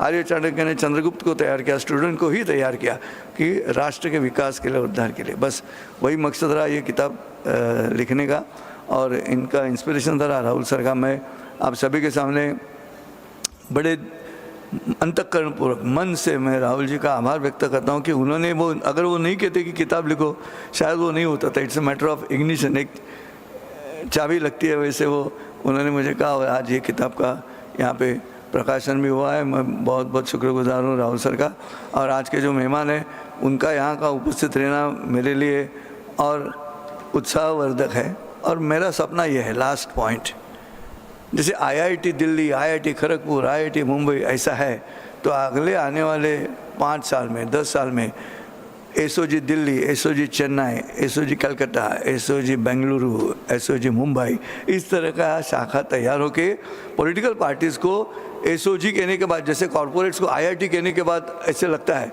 वैसे पूरे पॉलिटिकल पार्टीज़ को हिंदुस्तान के एसओजी कहने के बाद मन में आदर और डर दोनों पैदा होना चाहिए। Thank you so much.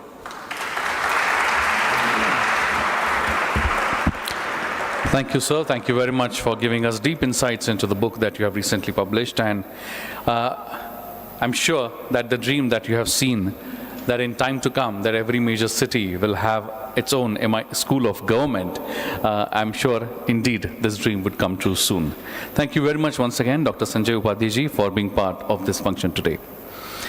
My friends, it's now time that I'm going to invite the special guest of honor, Advocate Jayant Jaybhavi ji, to kindly address the gathering. But before I do that, sir, please give me a minute more. Before I do that, I would like to request my technical team to kindly relay a small film made on life and work of Advocate Jayant Jaybhavi ji.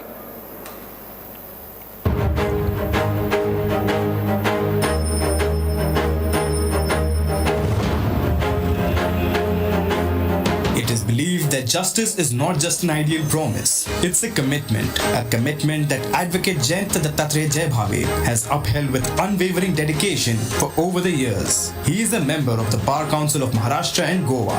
He is a revered name in the legal fraternity. Advocate Jaybhavi is known for his expertise in civil law and criminal defense. Jaybhavi believes law is not just a profession, it's a tool for empowerment. Every case he selects is a step towards fairness and justice. With a reputation for thorough knowledge, expertise, and service-oriented approach, Advocate Jaybhavi has represented numerous clients, earning their trust and the respect of the legal community. His thought process that every voice deserves to be heard has led him towards protecting rights, resolving disputes, and standing up for justice. Advocate Jayant Jaybhavi is an inspiration of justice with dedication and law with integrity. Today, we warmly welcome Advocate Shri Jayant Jaybhavi to the MIT School of Government's 21st commencement ceremony. And my friends, this, I would say, function is really proving to be a treat for all the students present here today, because the person I'm going to invite next to address the gathering, Advocate Jayant Jaybhavi ji, has also come here with a beautiful treat of book for all the students present here, and the book is Life and Law, Judgments That Influence the Life of Common Man. This book has curated 25 cases which have in detail the background, arguments from both the sides, outcomes, court's reasoning, practical implications, and laws applied. It is such a beautiful book which would stand as a lighthouse for all the students of law, politics, and many others. I would like to take this moment and request the dignitaries if they can give us a beautiful photograph on the occasion of this function.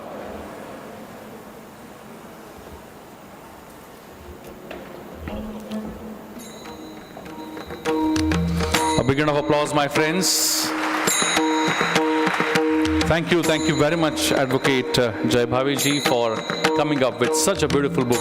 And I now request him to kindly come forward and address the gathering. Hi, Mike.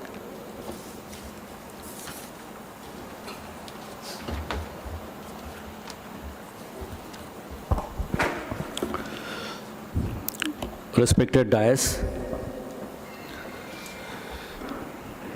my close friend Rahulji Karar,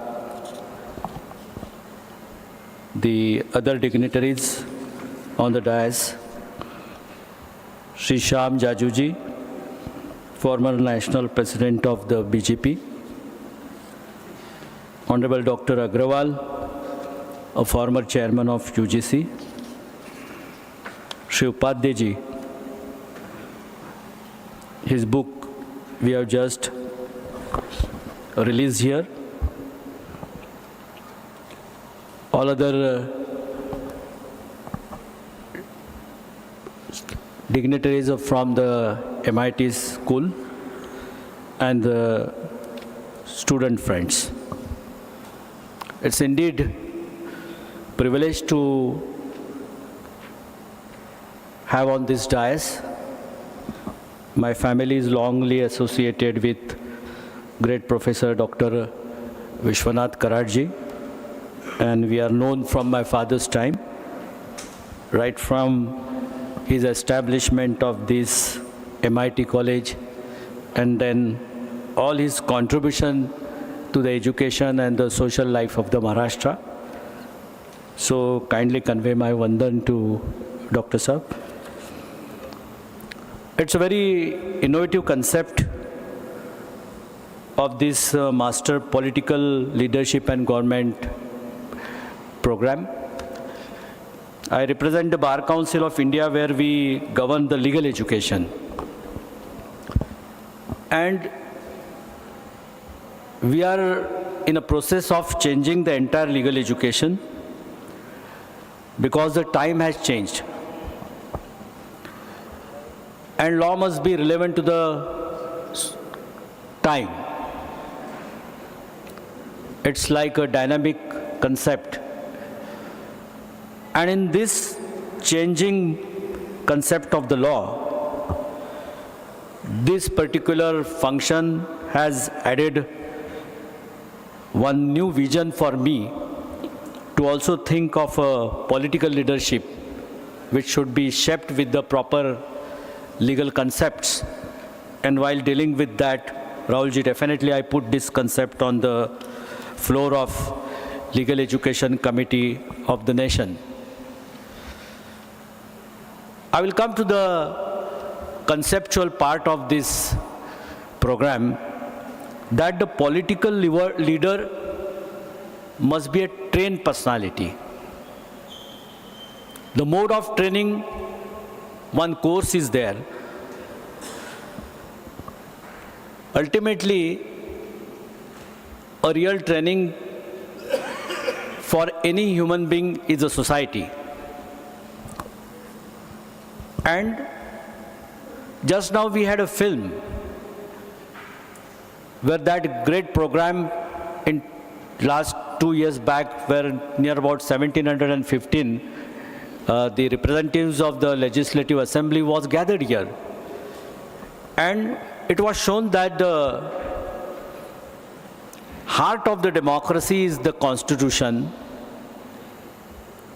but another word was used there, that if Constitution is Atma, Samvad is a Dhadkan. And I'm on this point, friends. Dialogue and Samvad, which should be the prime quality of any personality who want to enter into a political field. There are three pillars of the Constitution. All speakers have touched. One is lawmakers, one who represents the different assemblies. Another is the judiciary, and one is the executive. These are the three pillars, and all the representatives of the three pillars are there on a dais. The another fourth pillar is of media, and they are like a watchdog. This concept of the democracy is rightly incorporated in the first preamble of the Constitution. And if that preamble is properly understood by any person, in whatever field he wants to work, first of all, he should be a good human being and he should be a good citizen. Then he can contribute in any field of the profession, right from any professional field up to the political field. These two basic qualities are required. He must be a good human being and he must be a good citizen. In this process, when this preamble was made, there are parliamentary debates. And this parliamentary debate will give you a different vision. If you study these parliamentary debates of making of the Constitution, that will give you a different spirit in your profession, in any profession. And particularly when you are thinking of developing your career as a political leadership, the most important document you should study is not only the Constitution, but the parliamentary debates, how the Constitution was made, and the historical background of that Constitution. So 4 words are important, friends. It started with "We the people of India."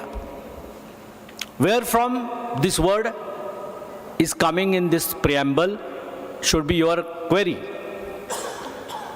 And as a person coming from this particular course of a political leadership, you should have a vision of the democratic evolution of the world. 400 years when the America was creating their constitution, a famous poet has written one poem, "We the people of America." And that was the base on the basis of which the entire revolution of a democracy was created in USA.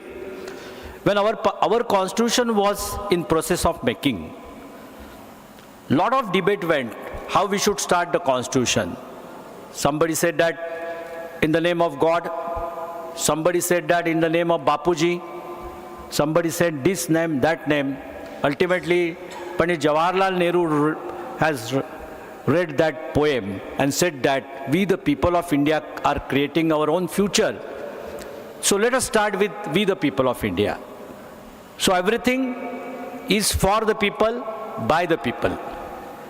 And that gives the another meaning to the another word in the preamble. That is democracy. The definition of a democracy is the rule by the people, for the people. A simple definition is there. Another 3 words are there. One is secular, then it is socialist, and then it is republic. You must have read, and you must think of the meaning of this particular, proper interpretation should be in your mind. So about the secularism, secular state, and the word secularism, a lot of debates are going on. A lot of petitions comes to the Supreme Court. Recently, there was a petition that secular word should be removed. It was rejected by the Supreme Court. So what is expected by the word secular? Does it mean that no religious concept? Then what about your fundamental right as a religion? You go to Article 25, 26, 27 of the Constitution and you will find there is a fundamental right of the religion. Then what is this word secular? The simple definition which should be in your mind of the word secular, and as a political leader and a student of the political science or a citizen, you should have that clear concept. You have all the independence to follow your own religious concept. But the state will not have a religious concept. The state will not be run or govern on the basis of the religious concept. That's the word, that's the meaning of the word secular. Socialist, you know the political meaning. And another important word is there, which should be very well studied by you peoples. And that word is republic. We call it as a Ganatantra. What is your concept of this word republic? Because you are going to be a strength of the political system of this country. Why this particular word republic is used? And another word, sovereign, is used. You must have the background of the English democracy, that English democracy is not a sovereign democracy. Correct? Why? Any answer? Why it is not sovereign? You should have that query. Why the sovereign word is used? English democracy is the oldest democracy, but it is not sovereign because above the democracy there is a king and there is a queen. So Indian democracy is such a democracy that above this democracy there is nobody. No external force is there who will control the democracy of the India. And therefore the word used is sovereign. It is a sovereign body. And then republic. The republic word represents that the true political meaning of the word republic is that the leadership of this democracy will be created and established only by the election process and no appointments. No person directly coming and becoming a head of the country. He will be elected by election process. The meaning of the word republic is therefore important. Dr. Babasaheb Ambedkar, we called him as a father of the Constitution. He created a political party. And his political party's name was the Republican Party of India, RPI. With that philosophical meaning of the word republic, he established that political party. So friends, this conceptual aspect and the spirit of the Constitution is the most important subject to develop you as a human being, citizen, and of course a political person.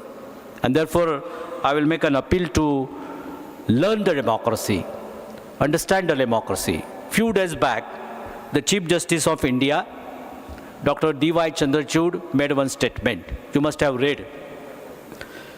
Failure of democracy in this country is because of the illiteracy of the Constitution. We suppose that there is a knowledge of the Constitution, but in fact we are illiterate. We don't understand the constitutional spirit. We understand some of the words.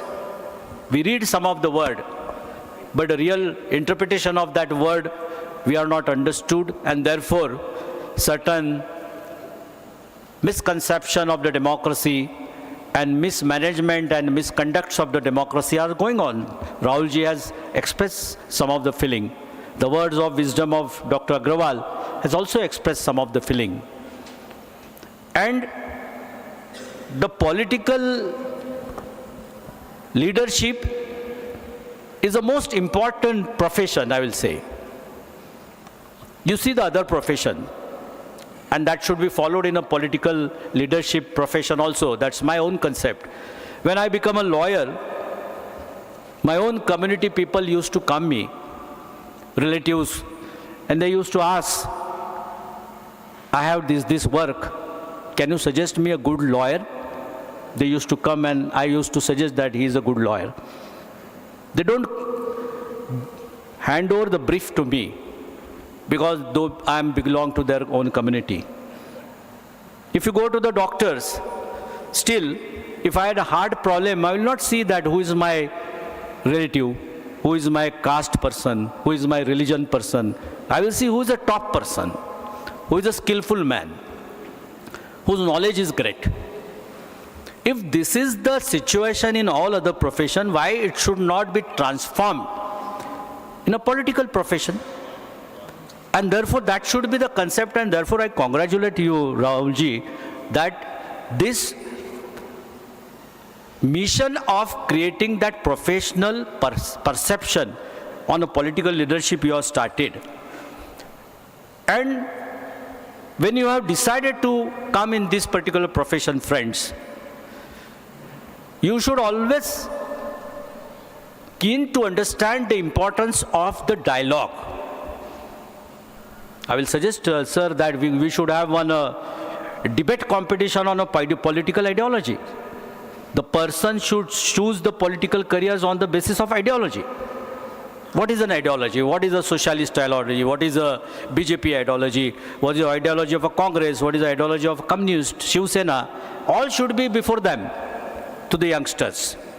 And that importance, if you want to understood properly, just one lecture, one speech is important in the history of the Constitution, making of the Constitution, and the speech which has given us a Ghatnakar, the father of the Constitution, Dr. Babasaheb Ambedkar. And I will explain you that. There was a decision to create a Constituent Assembly, and the elections was held. And in this election, Dr. Babasaheb Ambedkar was defeated from Maharashtra. That is a history. All people knows that.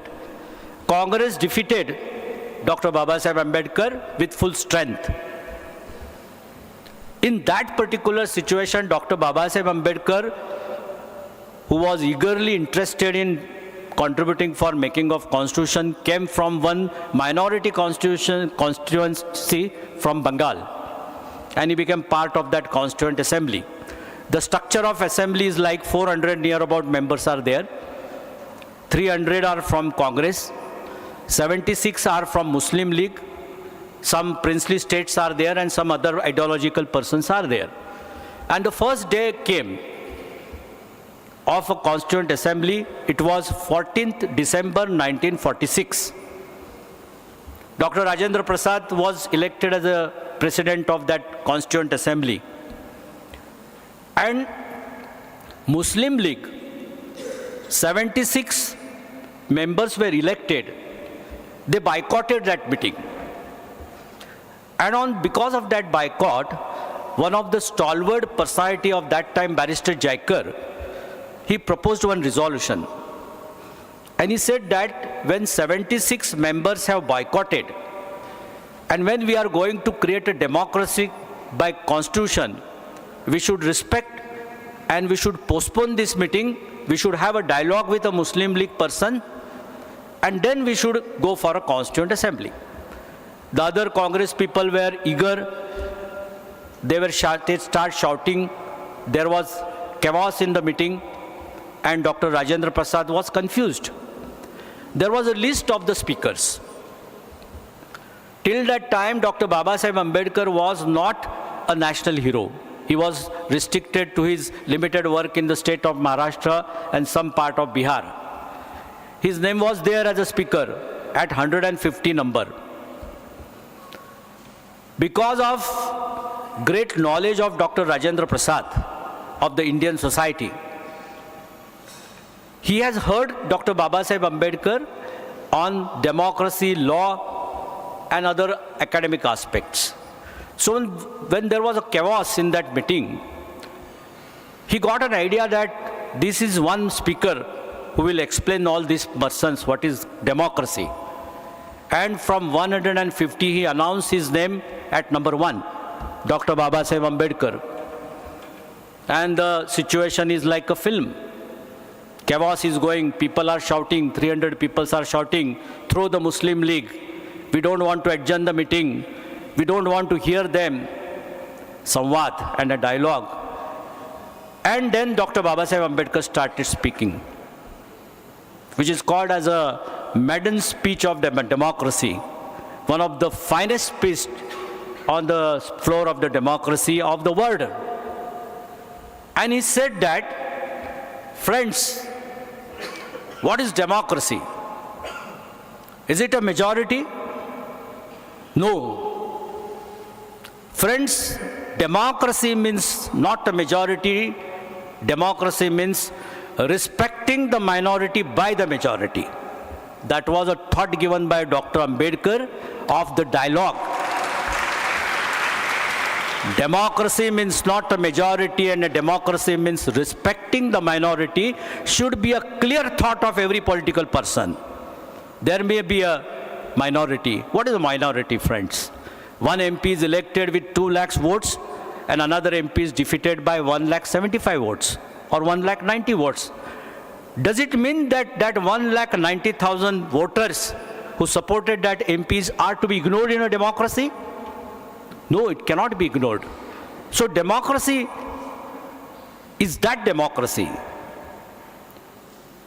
The civilized society is that society where pains of animal are also sensitively considered. That is a real civilized society. And a democracy is the civilized society. So democracy is that correct democracy where smallest voice of the opposed is also respected and given a consideration. This is a thought given by Dr. Ambedkar. This was one thought which has given him a status as a father of a constitution. Jawaharlal Nehru was the leader of the house. Rajendra Prasad was the leader of the house. Sardar Patel was the leader of the house. They said that yes, this is a man with an opposite ideology. He opposes Bapuji. He opposes Pandit Nehru. But he has all quality to make the constitution. And he said that he will be the chairman of the drafting committee. And the man of opposition ideology was given a chairmanship of the drafting committee of the constitution. The effect was, first list of 14 ministers was prepared by Pandit Jawaharlal Nehru and Sardar Patel. And they went to Bapuji. You should see the film prepared by the Rajya Sabha on completion of 50 years of the independence, directed by Shyam Benegal. Have you seen that, friends? You should see that. There are 10 episodes. You should see that all these parliamentary debates, which is not a story, every word is written word. It is a part of the proceeding of the parliament. On the basis of that film is there. And there you will find this scene. Jawaharlal Nehru and Sardar Patel are sitting with the 14 members, 14 ministers list before Bapuji. Bapuji going with charkha pissing chalu. Bapuji sir. Bapuji is not interested. And Jawaharlal says that Bapuji just have a look to the ministers. And Bapuji stops. He says that Jawaharlal, out of 14, how many opposition persons in a ministry? Sardar Patel says that no, Bapuji, we have a full majority. There is no question of any opposition in the ministry. Then Bapuji laughs and says, then Jawaharlal, you have not understood the real meaning of a democracy explained by Dr. Ambedkar on that 14th December. He may be our opponent, but he rightly said that you have to respect the minority. If you ask me, half of the ministers should be of opposition and half should be of the Congress. Ultimately, you are a leader. I am not a member of your Congress party, because Bapuji was not a member of a Congress party. In fact, he suggested to dissolve the Congress party and create a new political party. Pandit Jawaharlal Nehru went back. Not 7, but 3 ministers of opposition was included in that list. Who are the ministers? All political parties should understood that and take some lesson from that. The most opponent of the Congress and creator of the Vishwa Hindu Parishad, Shyama Prasad Mukherjee, was made a industry ministry, one of the most important ministry, industry ministry. Dr. Baba Saheb Ambedkar, law minister. And one of the communist leader from Bengal, defense minister. 3 oppositions. Today, if we say that we are in a civilized society and we are completing 75 years of the constitution and a democracy is elevated, then oppositions are treated like enemies is not a good sign of a civilized society. That is completely opposed to the thought given by the Dr. Ambedkar. And therefore, it's a great effort of Rahul Karad that Karad sir brought all these people together and have a bond with them. Sir, it was not your concept of bringing one event. It was a concept of respecting that basic concept of the democracy, respecting each other, respecting the ideology, and having a dialogue, and taking your agenda, taking your thought ahead. I think that should be the situation. When this situation will come, perhaps the people will think that he is the right person. People will not think that he is from my community, he is from my caste. You should perform well. You should be a knowledgeable person. You should be full of history.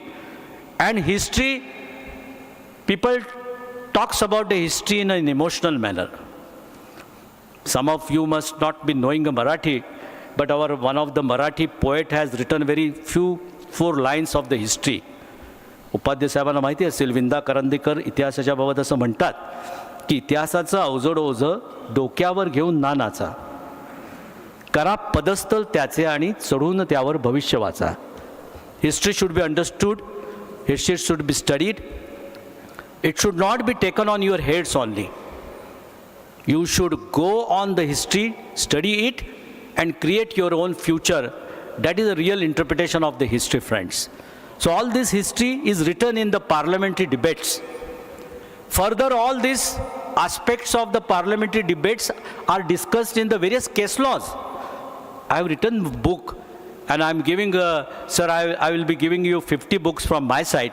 Rest you can purchase, of course, at cost. Because as a lawyer, I feel that Supreme Court and the High Court and their judgments is the law of the land. One case, Keshavananda Bharati versus Union of India. 66 days episode. Upadhyay साहेब याच्यावर जर cinema काढला ना तर शोलेपेक्षा प्रसिद्ध होईल, एवढा त्याचा drama आहे त्या पर्टिक्युलर घटनेमध्ये. 66 days everything is there. How the judges are appointed, how the arguments are there, what arguments are done by Nani Palkhiwala, what arguments are done by the Sirvai, and what is the conclusion? Conclusion is that there is a basic structure of the constitution. You can't change that. Anybody get 400 MPs, he can't change the basic structure. It's the law of the land. And what is these basic structures? You should understand. Simple thing, friends. It is written in a constitution that after 5 years, there should be elections of the parliament. If my party gets 500 seats, and I decides, अरे मैं ही चुन के आता हूँ बार-बार, ये 5 साल का क्यों खर्चा करने का? Let us change 5 years, make it amendment 50 years. Out of 5, 50 years. Supreme Court said, no, friends, the concept is of a republic state. Repeated elections, that your amendment of making 5 to 50 will be unconstitutional because it is against the basic principle of basic structure of the constitution. This is given by Keshavananda Bharati. Many other ingredients they have given. Then came another one important case, very important case. We talk about the fundamental rights. What is this fundamental right? In emergency, Indira Gandhi freezed all fundamental rights. She said that there is a disturbance of the peace, emergency is applied, and all the oppositions are in jail. And she says that fundamental rights are seized. The matter went into the High Court. The matter went into Supreme Court. And the matter came in the case of ADM Jabalpur versus Shukla.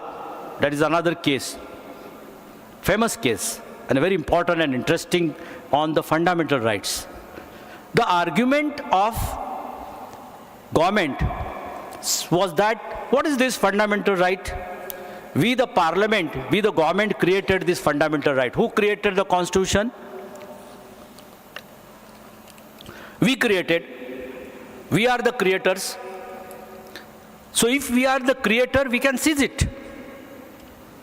So 5 judges was there. There was a lot of pressure of the government. Emergency period was there.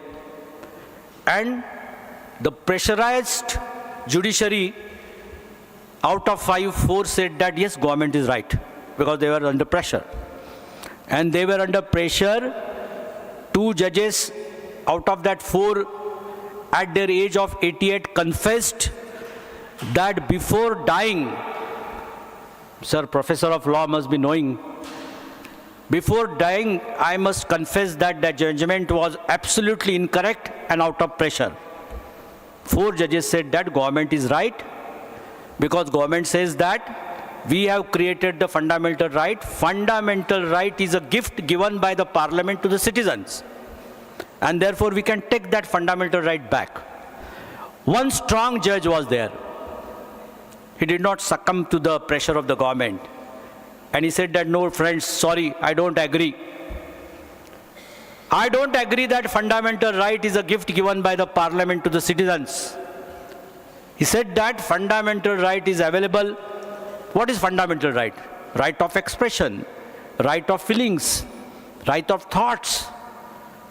What are all these fundamental rights? They are available because the citizens are born as a human beings.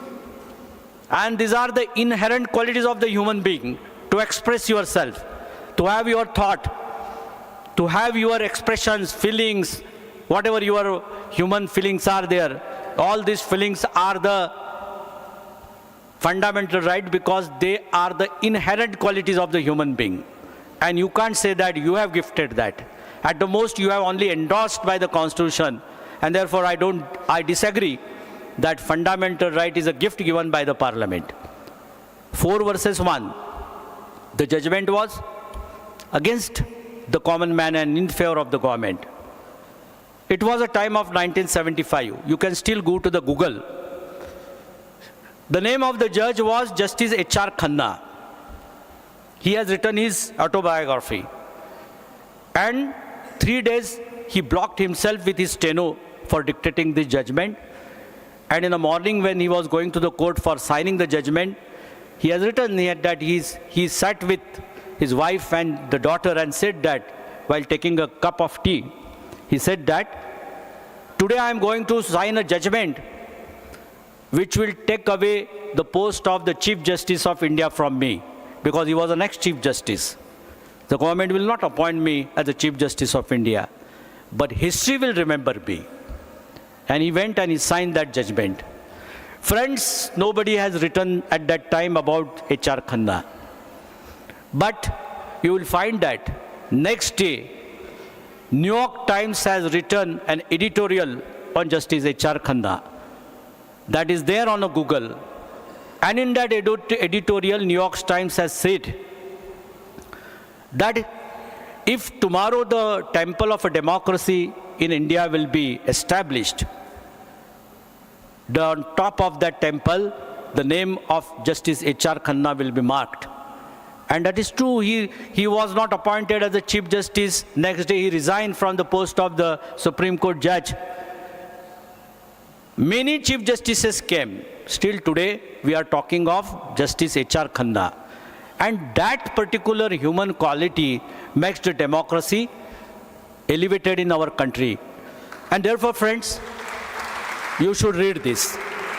My humble request is that you can't be a leader unless you know the sense of the society, unless you know the pains of the society.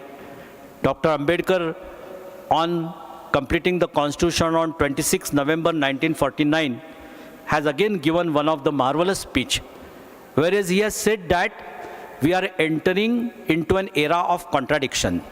Dr. Ambedkar says that we are entering, by accepting the Constitution now and democracy, we are entering an era of contradiction. Contradiction because on one side, irrespective of your caste, your economical status, one vote is available to everybody. And on another side, there is a vast difference of the social, economical aspects and the status of the human being. One may have thousands of crore and one may do not have a food to eat. And therefore, this is the era of self-contradiction. When this constitution will be used and it will go to the hands of the political persons, how good that persons are, that will decide the fate of the country. So we should try to eliminate this discrimination. The day we will eliminate this discrimination, the democracy of this country will be successful. So friends, how this discrimination can be eliminated? Is it a situation that today still this self-contradictory situation is not there? It is said that 5% of the rich persons of the country are holding 70% of the wealth, and another 95% do not have the proper shelters also. Though we have made certain, definitely in last 75 years, we have made certain developments, still we are making a development, we are making ourselves as a good power. Still, the political leadership must be very visionary, they must be very professionals. He may be educated, he may not be educated. The Chief Minister of the state, Vasantdada Patil, was an uneducated person. But the most dynamic development for the states are done by Vasantdada Patil, and therefore whether you are educated or uneducated is not important. Whether you are cultured, whether you are a human being, whether you understand the democracy and the democratic principle of a constitution is more important, Your Honor. So my humble request to all of you will be that try to understand the spirit of the democracy. When if you are going to be a political leaders of this country, you should equally spiritual towards the democracy, that all spiritual aspects you will get from the great debates of the parliament, you will get from the various important judgments of the Supreme Court, and of course you will have to see the society with a full open heart, without prejudices and without any ideological barriers in your mind. When you will do that, you will be a successful leader of this particular Indian democracy. I am a pleader, and there is very close relationship between the pleader and leader. Only P is to be removed. We have to argue for the justice, and leaders have to argue for the justice of the democracy. I hope that you will make yourself a perfect personality to argue for the democracy of this country and to give the justice to the common man. Thank you very much, and thank you, Rahul sir, for giving me a great opportunity. Thank you, sir. Thank you very much, Advocate Jai Bhavi ji. Thank you very much for, literally when we were listening to your address, we could live the history, we could live the moment that you are narrating to all of us, and we could really see the way Dr. Babasaheb Ambedkar might have addressed the gathering that day. Thank you very much for bringing history in front of our eyes and making us realize that. Thank you very much. My friends, it's now time that we move forward to an important moment in this gathering. We are proud to reflect on MIT SOG's growing global engagements in leadership education. We are delighted to unveil a report of the International Capacity Enhancement Program held at the National Conference of State Legislatures, NCSL 2025 in Boston, United States of America. A landmark initiative of Dr. Rahul Vishwanath Karad that provided our leaders a unique opportunity to interact with the lawmakers, policy experts and governors, professionals across the world. Let's give a big round of applause, my friends, as we unveil the report of International Capacity Enhancement Program. Thank you. And now I would like to invite the student of MIT School of Government, P.V. Chakradhar from Andhra Pradesh, to abide all the students of MPG Batch 21 by an oath. I would like to request all the students, the newly inducted students of SOG, to rise in their seats. You all are now going to receive an oath. I would like to request all of you to please put your right hand side forward and follow after Mr. P.V. Chakradhar. Good morning, all. I solemnly pledge to uphold the values of democracy, peace, and ethical politics. I will stand firmly against corruption, casteism, and communalism, uncriminalization in public life, act responsibly to combat climate change, and free my mind from colonial attitudes. With faith in Bharat's democratic institutions and commitment to good governance, I promise to build a just, inclusive, and progressive society leading towards world peace. Jai Hind.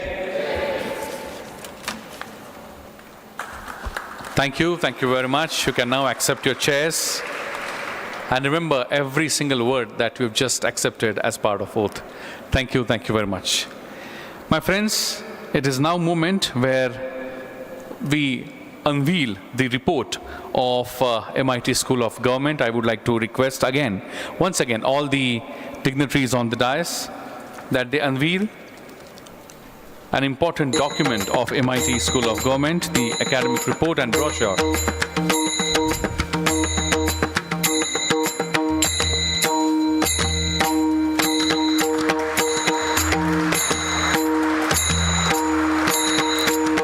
A big round of applause, my friends.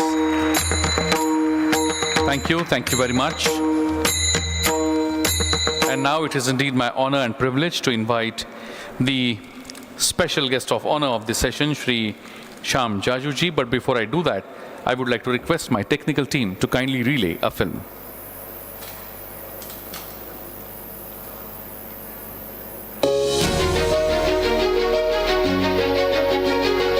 Leader is one who embeds leadership in others. This belief has guided Sri Shyam Jaju throughout his journey in public service. From his early years in Sangamner, Maharashtra, he dedicated himself to the principles of dedication, leadership, and service.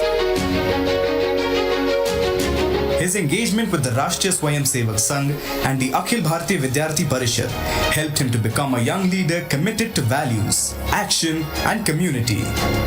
Over the decades, Sri Jaju has created strong teams, mentored emerging leaders, and strengthened institutions. In the Bharatiya Janata Party, he rose through key roles from district president to office secretary at the party headquarters and ultimately national vice president. Throughout his career, he combined planning and execution with mentoring the leaders of tomorrow.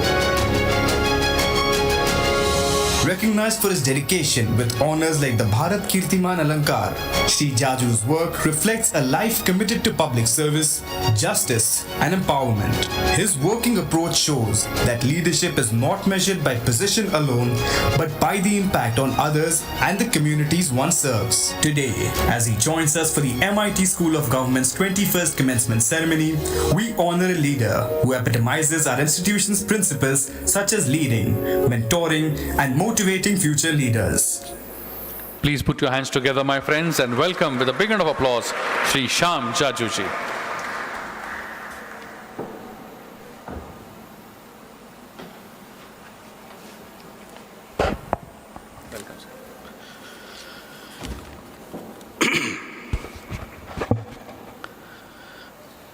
आज के इस उद्घाटन session में 4 speech सुनने के बाद मेरा 5वां है। नीचे बैठे हुए लोगों के चेहरे में देख रहा हूँ और राजनीति में काम करने वाले आदमी को अगले के चेहरे पे क्या चल रहा है ये अगर ध्यान में नहीं आया तो वो राजनीति में काम करने लायक नहीं है। सबको लगता है कि अभी लास्ट है, 4 सुन लिए, ये भी सुन लेंगे। और मुझे ऐसा लगा कि मैं आखिरी वक्ता हूँ तो मैं और मेरे आगे कोई बोलने वाला नहीं है, तो मैं कितने भी देर बोला तो चलेगा, ऐसा मुझे लग रहा है। तो भी संस्था के अनुशासन का पालन करते हुए मेरे आरक्षित टाइम पे मैं मेरा पूरा करूंगा। वैसे इस संस्था में राहुल जी ने कहा कि मैं फर्स्ट टाइम आया हूं, मैं फर्स्ट टाइम नहीं आया, सेकंड टाइम आया हूं। एक बार पार्टी का ऐसा कार्यक्रम बना था कि भाई पार्टी के लोगों को, पार्टी के नेताओं को तो हम मिलते ही है, पार्टी के बाहर जो एजुकेशनिस्ट है, आध्यात्म के जगत में काम करने वाले लोग हैं, इंडस्ट्रियलिस्ट है, सामाजिक कार्यकर्ता है, वो हमारे पार्टी के बारे में क्या सोच रहे हैं, उनके पास क्या सजेशन है हमारे लिए, हमारा क्या चल रहा है वो पेपर में पढ़ेंगे, न्यूज़ में देखेंगे। हम जाकर प्रत्यक्ष उनको बात करेंगे, आर्ग्यूमेंट नहीं करेंगे पर उनके सलाह लेंगे। ऐसी कैटेगरी में जब संपर्क योजना बनी तो मैंने अध्यात्म जगत के और एजुकेशन फील्ड के कई लोगों के नाम मेरे पास थे।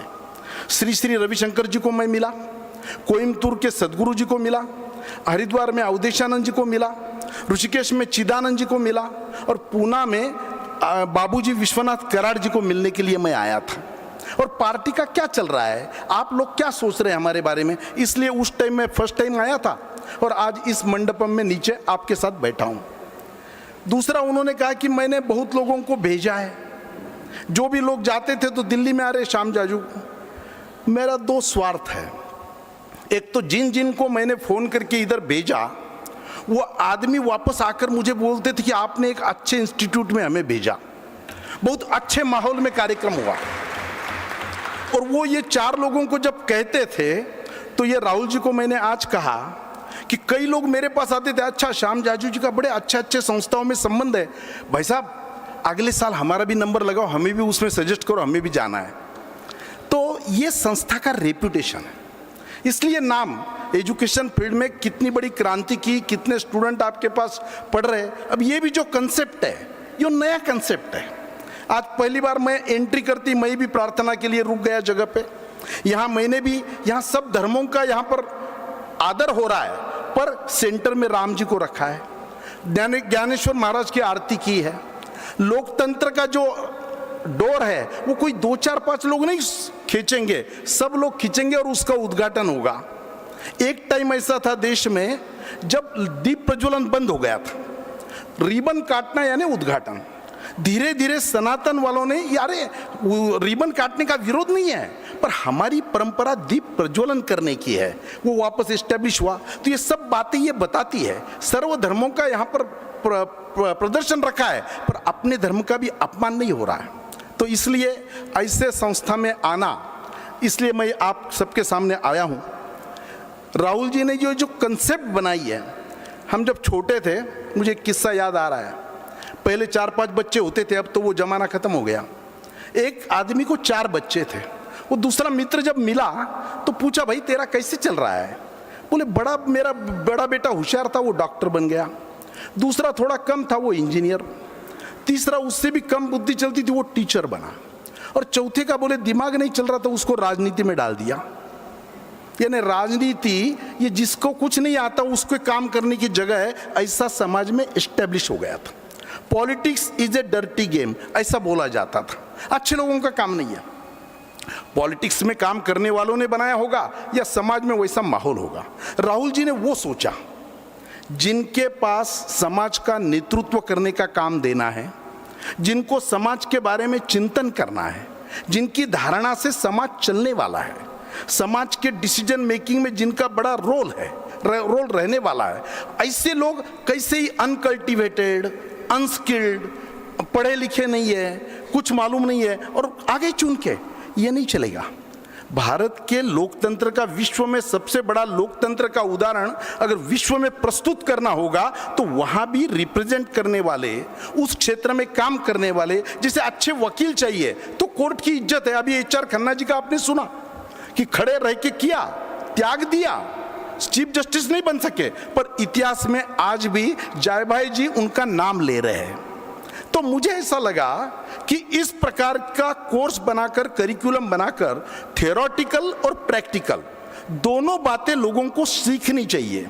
उनको अलग अलग नेताओं को मिलना चाहिए, बड़े बड़े इस प्रकार के फंक्शन में पार्टिसिपेट करना चाहिए, तो ये इस देश की लीडरशिप तैयार होगी। इसलिए इस प्रकार का करिकुलम बना।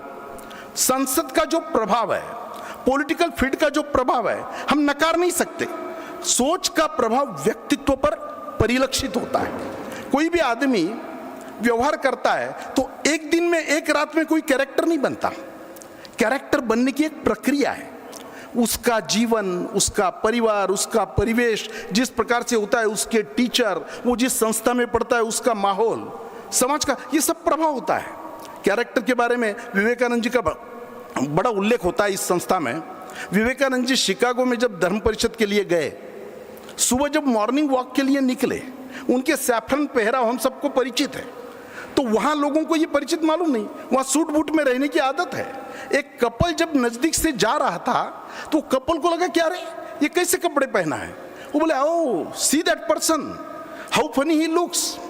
विवेकानंद जी ने वो सुना, उन्होंने बोला मैडम रुकिए, madam you are from the country where tailor makes man gentleman, I am from the country where character makes man gentleman. मैं उस देश से आता हूं और ये कैरेक्टर एक दिन में तैयार नहीं होता। मैं तो मेरा उल्लेख किया कि मैं देश के राष्ट्रीय पार्टियों में सबसे ज़्यादा कार्यकाल जो हेडक्वार्टर इंचार्ज रहा ऐसा मैं हूँ, 11-12 साल उस कार्यकाल में मुझे रहने को मिला, बहुत नेताओं को देखने को मिला, अलग अलग पार्टियों के भी नेताओं को देखने को मिला। ऐसी कई बातें मेरे ध्यान में आती है कि उस नेता ने उस टाइम जो व्यवहार किया, ये उसका व्यवहार, उसका स्वभाव, उसका जिस प्रकार का चरित्र है वो परिलक्षित करता है। अटल जी जब प्राइम मिनिस्टर थे तो अटल जी के घर में पंचवटी हॉल में एक कार्यक्रम था। अटल जी को जिन्होंने आरएसएस में लाया, ऐसे 30 जी जो संघ के प्रचारक थे उनका सम्मान का कार्यक्रम रखा था। 30 जी की एज उस टाइम थी 94। अटल जी के साथ वाले कुर्सी पर वो बैठे थे, गुरु पूर्णिमा का दिन था, तीसरी लाइन में मैं भी बैठा था। 30 जी अब एज वाइज सीनियर होने के कारण वो माइक पकड़ने की स्थिति में नहीं थे, बैठे बैठे बोल रहे थे, माइक ऐसा ऐसा हिल रहा था, वो लोगों से कनेक्ट नहीं कर पा रहे थे। अटल जी को तुरंत ध्यान में आया, अरे लोगों को सुनने में कोई कठिनाई हो रही है। देश का प्रधानमंत्री एक 94 इयर्स के बूढ़े का, जिसका कोई व्यक्तित्व नहीं, कोई प्रतिष्ठा नहीं उस टाइप की, उनका माइक पकड़ रहा है, कॉर्डलेस माइक, और पूरा ऑडियंस सुन रहा है और पूरा देश का मीडिया देख रहा है। ये है अटल जी। अब ये एकदम बना क्या, ये स्पॉन्टेनियस रिएक्शन, ये मीडिया के लिए किया क्या? नहीं, ये उनका कैरेक्टर परिलक्षित करता है। मोदी जी के साथ जब मैं केदारनाथ गया तो केदारनाथ का उस दिन कपाट खुलने थे। कपाट खुलने के पहले आम आदमी को अभिषेक करने के लिए वहां की जो रसीद काटनी पड़ती है, मोदी जी ने पहली अपनी रसीद कटवाई और फिर वो हमारे साथ खड़े, हम उनके साथ खड़े रहे और अंदर मंदिर में प्रवेश किया।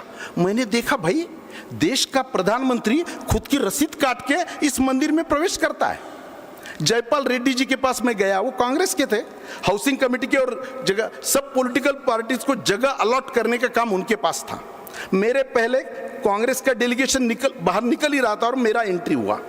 जयपाल रेड्डी जी कांग्रेस के थे, मंत्री थे। मेरे पास क्या शेयर किया उन्होंने, बोले देखो हमारी ये कांग्रेस वाले। बोले क्या हुआ? बोले ऐसा है, जहां जगह देनी है सब पॉलिटिकल पार्टीज को, वो है दीनदयाल उपाध्याय मार्ग, और ये कांग्रेस वाले ये कहने आए हमें दीनदयाल उपाध्याय मार्ग पे जगह नहीं चाहिए क्योंकि वो संघ के और बीजेपी के है, हमारे एड्रेस में वो नाम आएगा, हमें दूसरे रोड पे जगह दो। बोले मैंने उनको समझाया, भाई नेहरू जी, गांधी जी, ये कोई एक पार्टी की प्रॉपर्टी है क्या? विवेकानंद जी कोई एक किसी विचारधारा की प्रॉपर्टी है क्या? दीनदयाल जी, जो लोग चले गए वो समाज की प्रॉपर्टी है, उसको हम छोटा क्यों कर रहे हैं? तो हमारी तो जगह वही है। तो फिर उन्होंने बोले कोने वाली जगह ली, इधर से दीनदयाल उपाध्याय मार्ग आता है और उधर पंडित नेहरू मार्ग आता है। बोले हम एड्रेस में पंडित नेहरू का नाम लिखेंगे। ये जयपाल रेड्डी जी की सोच और मेरे जैसे छोटे आदमी से उन्होंने शेयर की। ये अपने आप बना क्या?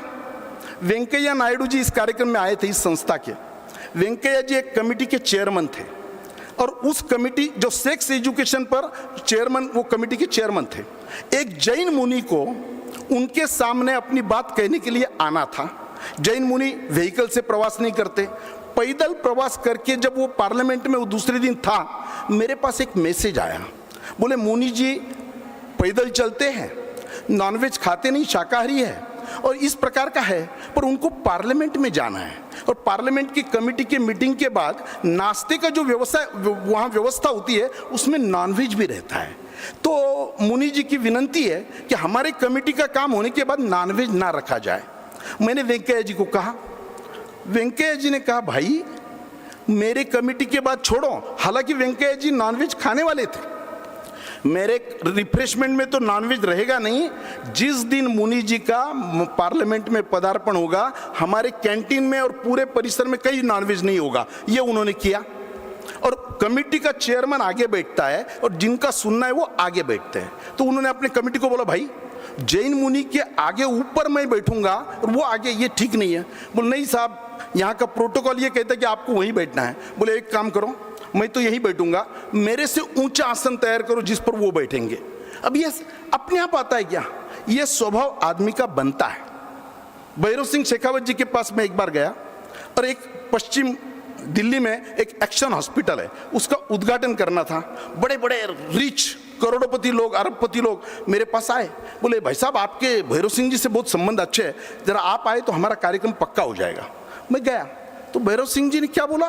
बोले मुझे मालूम है हॉस्पिटल बहुत बड़ा है, मुझे मालूम है ये सब बड़े लोग हैं, हॉस्पिटल भी बहुत समाज के काम आएगा। मुझे एक बात बताओ, मैं क्यों आऊँ? अगर ये गरीबों के लिए उस हॉस्पिटल में कोई प्रावधान करेंगे तो मैं आऊँगा, अन्यथा मुझे एक हॉस्पिटल देश में बन रहा है, उसके लिए देश के उपराष्ट्रपति को जाने की जरूरत नहीं है। फिर उन्होंने, ये सब ट्रस्टियों ने कहा यस, हमारे एरिया में हम 2 ब्लॉक ऐसे रखेंगे जो गरीबों के लिए, बिलो पॉवर्टी लाइन के लिए खुले रहेंगे। फिर भैरव सिंह जी और मैं भी उनके साथ उस हॉस्पिटल के उद्घाटन में गया। ये 4-5 किस्से मैंने आपको इसलिए कहे कि जो चेयर पे बैठा हुआ आदमी है ना, वो एक रात में उसका कैरेक्टर नहीं बना, वो बनने की प्रक्रिया है। अभी वसंत दादा पाटिल का उल्लेख किया जय भाई जी ने, मुझे याद है वसंत दादा पाटिल इतने जमीनी आदमी थे। जब वो मुख्यमंत्री थे, देश में एक एफिशिएंट और कर्तृत्ववान मुख्यमंत्री के नाम की उनकी चर्चा देश में होती थी। अब राजनीतिक नेता के इर्द गिर्द ऐसे लोग तो रहते ही है जो उनकी स्तुति करते हैं, क्योंकि उनको उनका काम निकालना है। एक बार दादा को उनके सहयोगी लोगों ने बोला, दादा तुम्हारे जैसा पॉपुलर आदमी हिंदुस्तान में नहीं है। बोले क्यों? बोले आप जब जगते हो तो आप बाहर आते हो तो उसके पहले यहाँ भीड़ रहती है, और आप जब सोने जाते हो तो उसके बाद आधा घंटा भीड़ छटती नहीं है, इतने आप पॉपुलर है। दादा जमीनी आदमी थे, काम करने वाले थे। दादा ने बोला भाई मैं ठीक समझ रहा हूँ, ये भीड़ मेरे पास नहीं है, मेरे चेयर पर जो ओहदा लगा है मुख्यमंत्री, वो मुख्यमंत्री के चेयर के पास भीड़ है। जिस टाइम मेरे इस चेयर पे बैठे बैठे मुझे अटैक आ जाएगा तो जो साइन करने के लिए पेपर वाला जो आदमी आया ना, वो आप तुरंत हॉस्पिटल जाओ, मेरा काम छोड़ दो, वो नहीं बोलेगा। वो बोलेगा मेरे इतने कागज पे साइन करो फिर एडमिट हो जाओ। ये काम के लिए लोग आए हुए लोग हैं, मेरे चेयर के पास है, वसंत दादा के पास नहीं है। तो मुझे ऐसा लगता है कि इस प्रकार के नेताओं को समाज चलाने के लिए, देश चलाने के लिए जिस प्रकार के गुणों की आवश्यकता है उसका कौन करेगा चिंता? अपने आप तैयार हो जाते हैं क्या? कई दिन पहले तक, अब मुझे मालूम है यहाँ बैठे हुए और जिस कोर्स के लिए आए हुए किसी के भी पिताजी एमपी नहीं है ना एमएलए है, पर सबके मन में आया यस हम करेंगे। इसके पहले तक, एक 10-20 साल पहले तक उस आदमी के घराने पक्के थे, बारामती की सीट इसी घराने में जाएगी, हमारे लोणी की सीट इसी घराने में जाएगी, कोपरगांव की सीट इसी परिवार में जाएगी, ग्वालियर की सीट इसी परिवार में। क्यों? सालों से एमपी के पेट घर में एमपी जन्म लेता था, एमएलए के घर में एमएलए जन्म लेता था, शुगर फैक्ट्री के कारखानदार के घर में उनका चेयरमैन जन्म लेता था। अब ये साबित हो गया ये चेयर्स, ये सामाजिक संस्थाएं, ये एनजीओ किसकी बपौती नहीं है।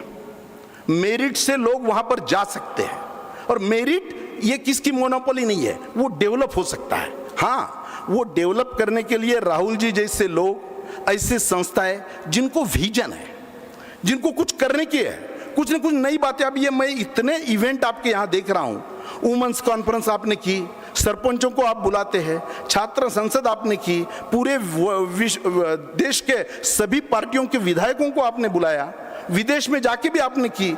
यानी कैसे बड़े दायरे है। पॉलिटिकल पार्टी का आदमी का अपनी चुनाव तक तो पार्टी है, चुनाव के बाद क्या पार्टी? आपको लोगों ने प्रतिनिधि के रूप में पार्टी के काम के लिए नहीं जीता, पार्टी के लिए पदाधिकारी है पार्टी के, आपको देश के लिए दायित्व दिया है। वो कब होगा? जब हम मिलेंगे ही नहीं दो पार्टी के लोग, हमारे में कैसे तालमेल होगा?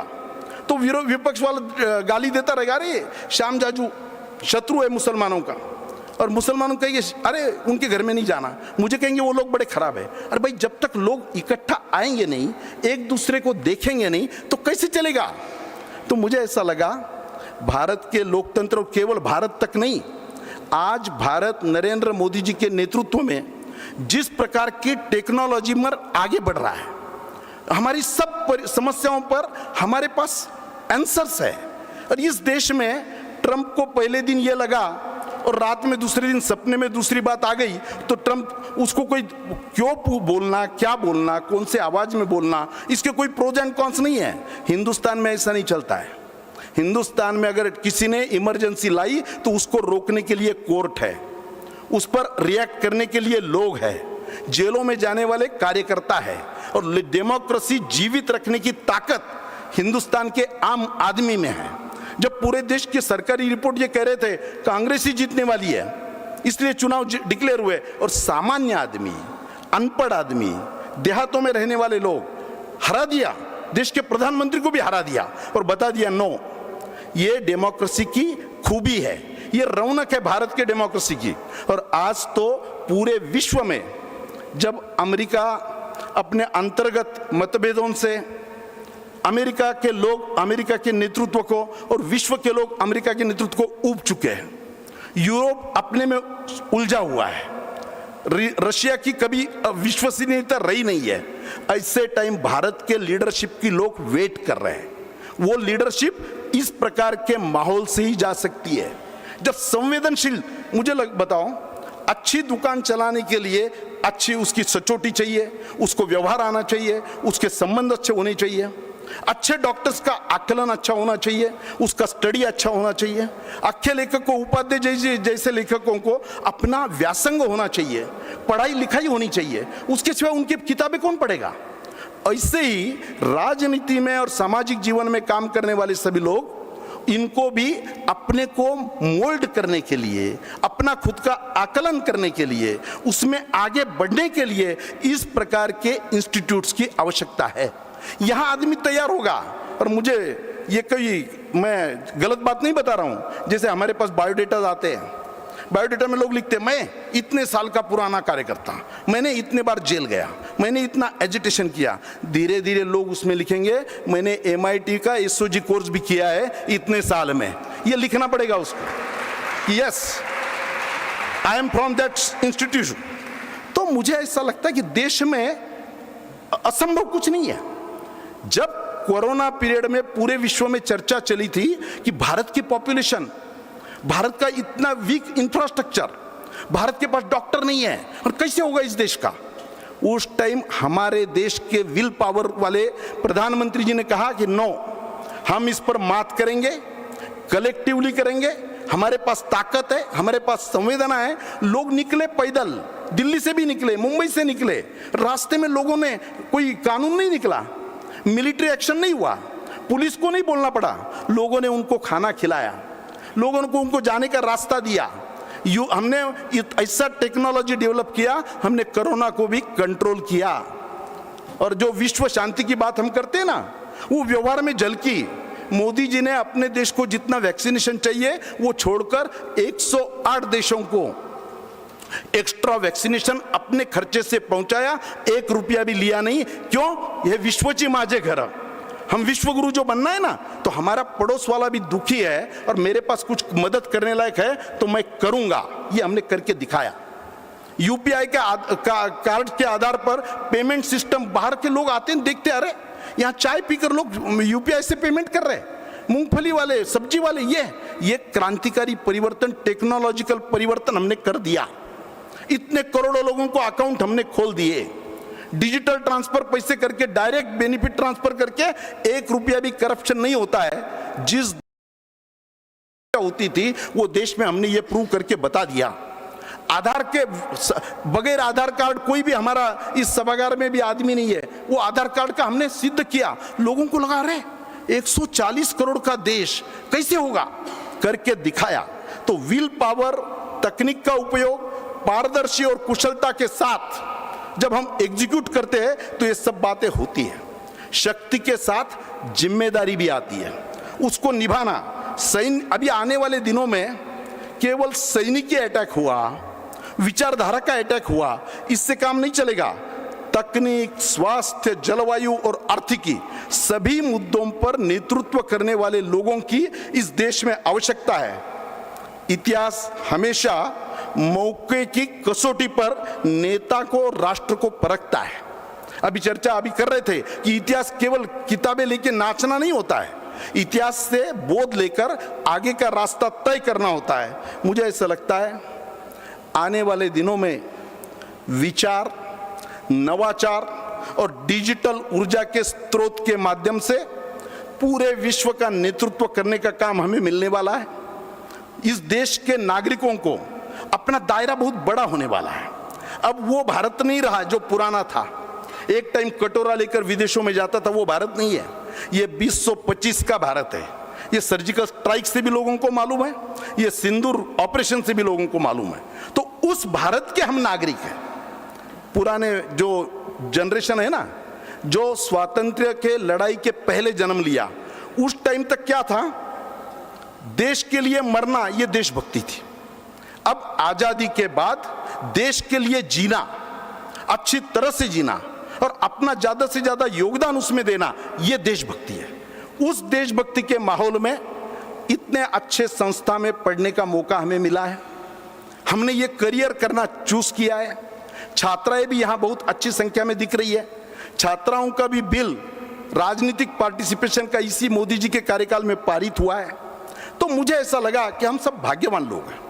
तो ऐसे भाग्यवान लोगों को अपने जीवन का, कोई एमपी बनेगा, कोई एमएलए बनेगा, कोई एनजीओ चलाएगा, कोई अपने अपने क्षेत्र में अच्छा करेगा, केवल पॉलिटिकल चेयर मिली यानी बड़ा आदमी, ये बात सही नहीं है। तो मुझे ऐसा लगा कि एक अच्छे कार्यक्रम में आज राहुल जी ने और उनके सब सहयोगी स्टाफ ने हमें बुलाया, आप सबके सामने प्रस्तुत होने का मौका दिया। इस प्रकार के कोर्सेज की आवश्यकता है और आप सब लोगों ने इसका चयन किया है। आप सबको बहुत बहुत शुभकामना देते हुए ये 21वीं भी बैच वापस जो आज तक का इस संस्था का रेपुटेशन है उसी प्रकार यशस्वी होगी। आप सबके जीवन में तरक्की आए, समृद्धि आए और आपका अच्छा करियर बने, आपका ब्राइट फ्यूचर बने, इतना कहकर मेरे 2 शब्दों को विराम देता हूँ। नमस्कार।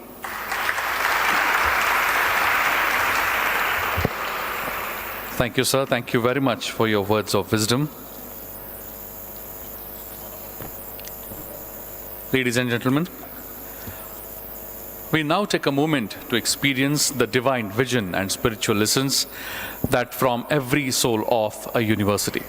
Let us witness a short film on the philosopher Saint Shri Gyaneshwara World Peace Prayer Hall and World Peace Library, the World Peace Dome, the largest dome in this world, not by sanctum, by global harmony, interfaith dialogue and human unity.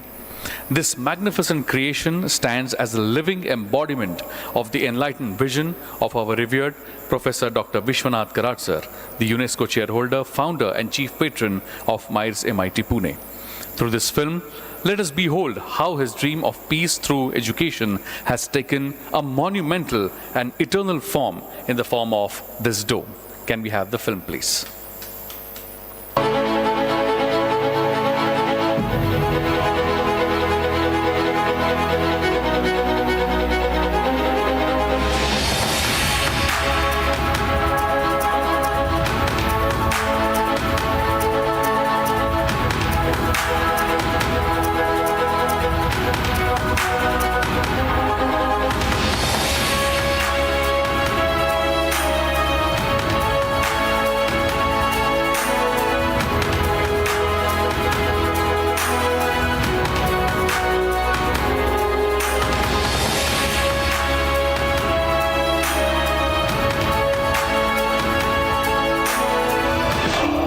इक्कीसवीं शताब्दी में मेरी भारत माता विश्व गुरु बनने की काबिलियत रखता है। इट विल बिकम अ विश्व गुरु in the 21st century.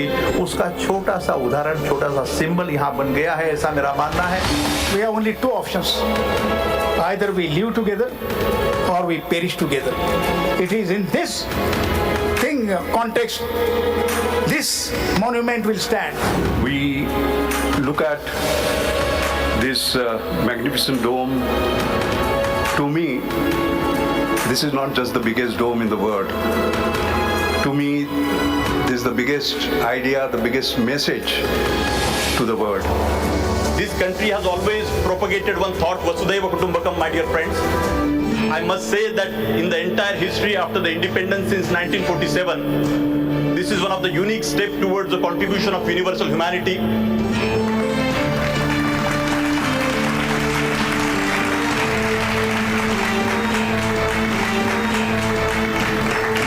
appeal to the Vice President and Honorable Chief Minister to recognize this World Peace Dome as a structure of national and global importance and support to promote it in such a way that it evolves as one of the prominent tourism destinations of the world. Thank you very much. My friends, with this, we are coming towards the conclusion of this gathering. And before we conclude, I would like to request the Program Director of School of Law at MIT World Peace University, Dr. Abhijit Dhereji, to kindly propose the vote of thanks. Thank you, sir. It is indeed my honor and privilege to deliver this vote of thanks at this August gathering of MPG 21 commencement ceremony. On behalf of MIT World Peace University School of Government, I express my heartfelt gratitude to our revered Professor Dr. Vishwanath Karad sir, whose vision has established this whole universe for us, and our beloved Executive President Dr. Rahul Karad sir. He is a chief initiator of this School of Government, and he's a dynamic leader behind all these ideas, who thinks not only for the 10 years, 15 years, he thinks for the 100 years. And he is going to leave a legacy which we all or the society is going to cherish further. We are deeply honored by the gracious presence of guest of honor, Advocate Jain Jaibhave sir. Sir, your words will remain with us. Your words of democracy, your definition of democracy will definitely inspire us. Our sincere appreciation goes to our chief guest, Sri Shyam Jaju sir, for sharing his valuable insights, his experiences and his perspectives about public life and how character building is very important in building a political career. A special thanks to all the who graced this occasion, D.P. Agarwal sir, former chairman of Union Public Service Commission. I also take this opportunity to thank all the faculty members who have taken part in this particular organization, this program, along with the student volunteers, along with the student speakers, Prasanna and Tanvi. I finally, to my fellow graduates, to my fellow colleagues who have been working behind this particular organizing this event tirelessly, all the events team from events, team from purchase, even team from the media and printing, marketing, every team has worked and they have made this possible. So I will again thank one and all, and especially the students from SOG, students from media journalism, students from law. I have expressed my gratitude, deepest gratitude to all of you, and thank you once for all. Thank you, everyone.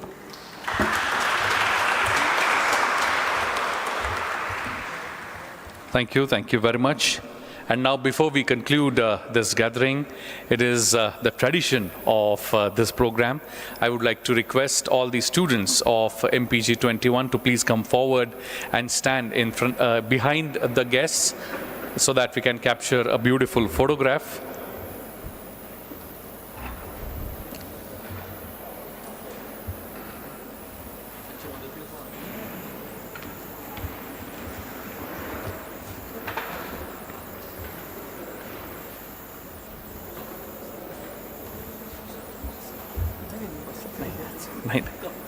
नाही मी काढतो अवसर नाही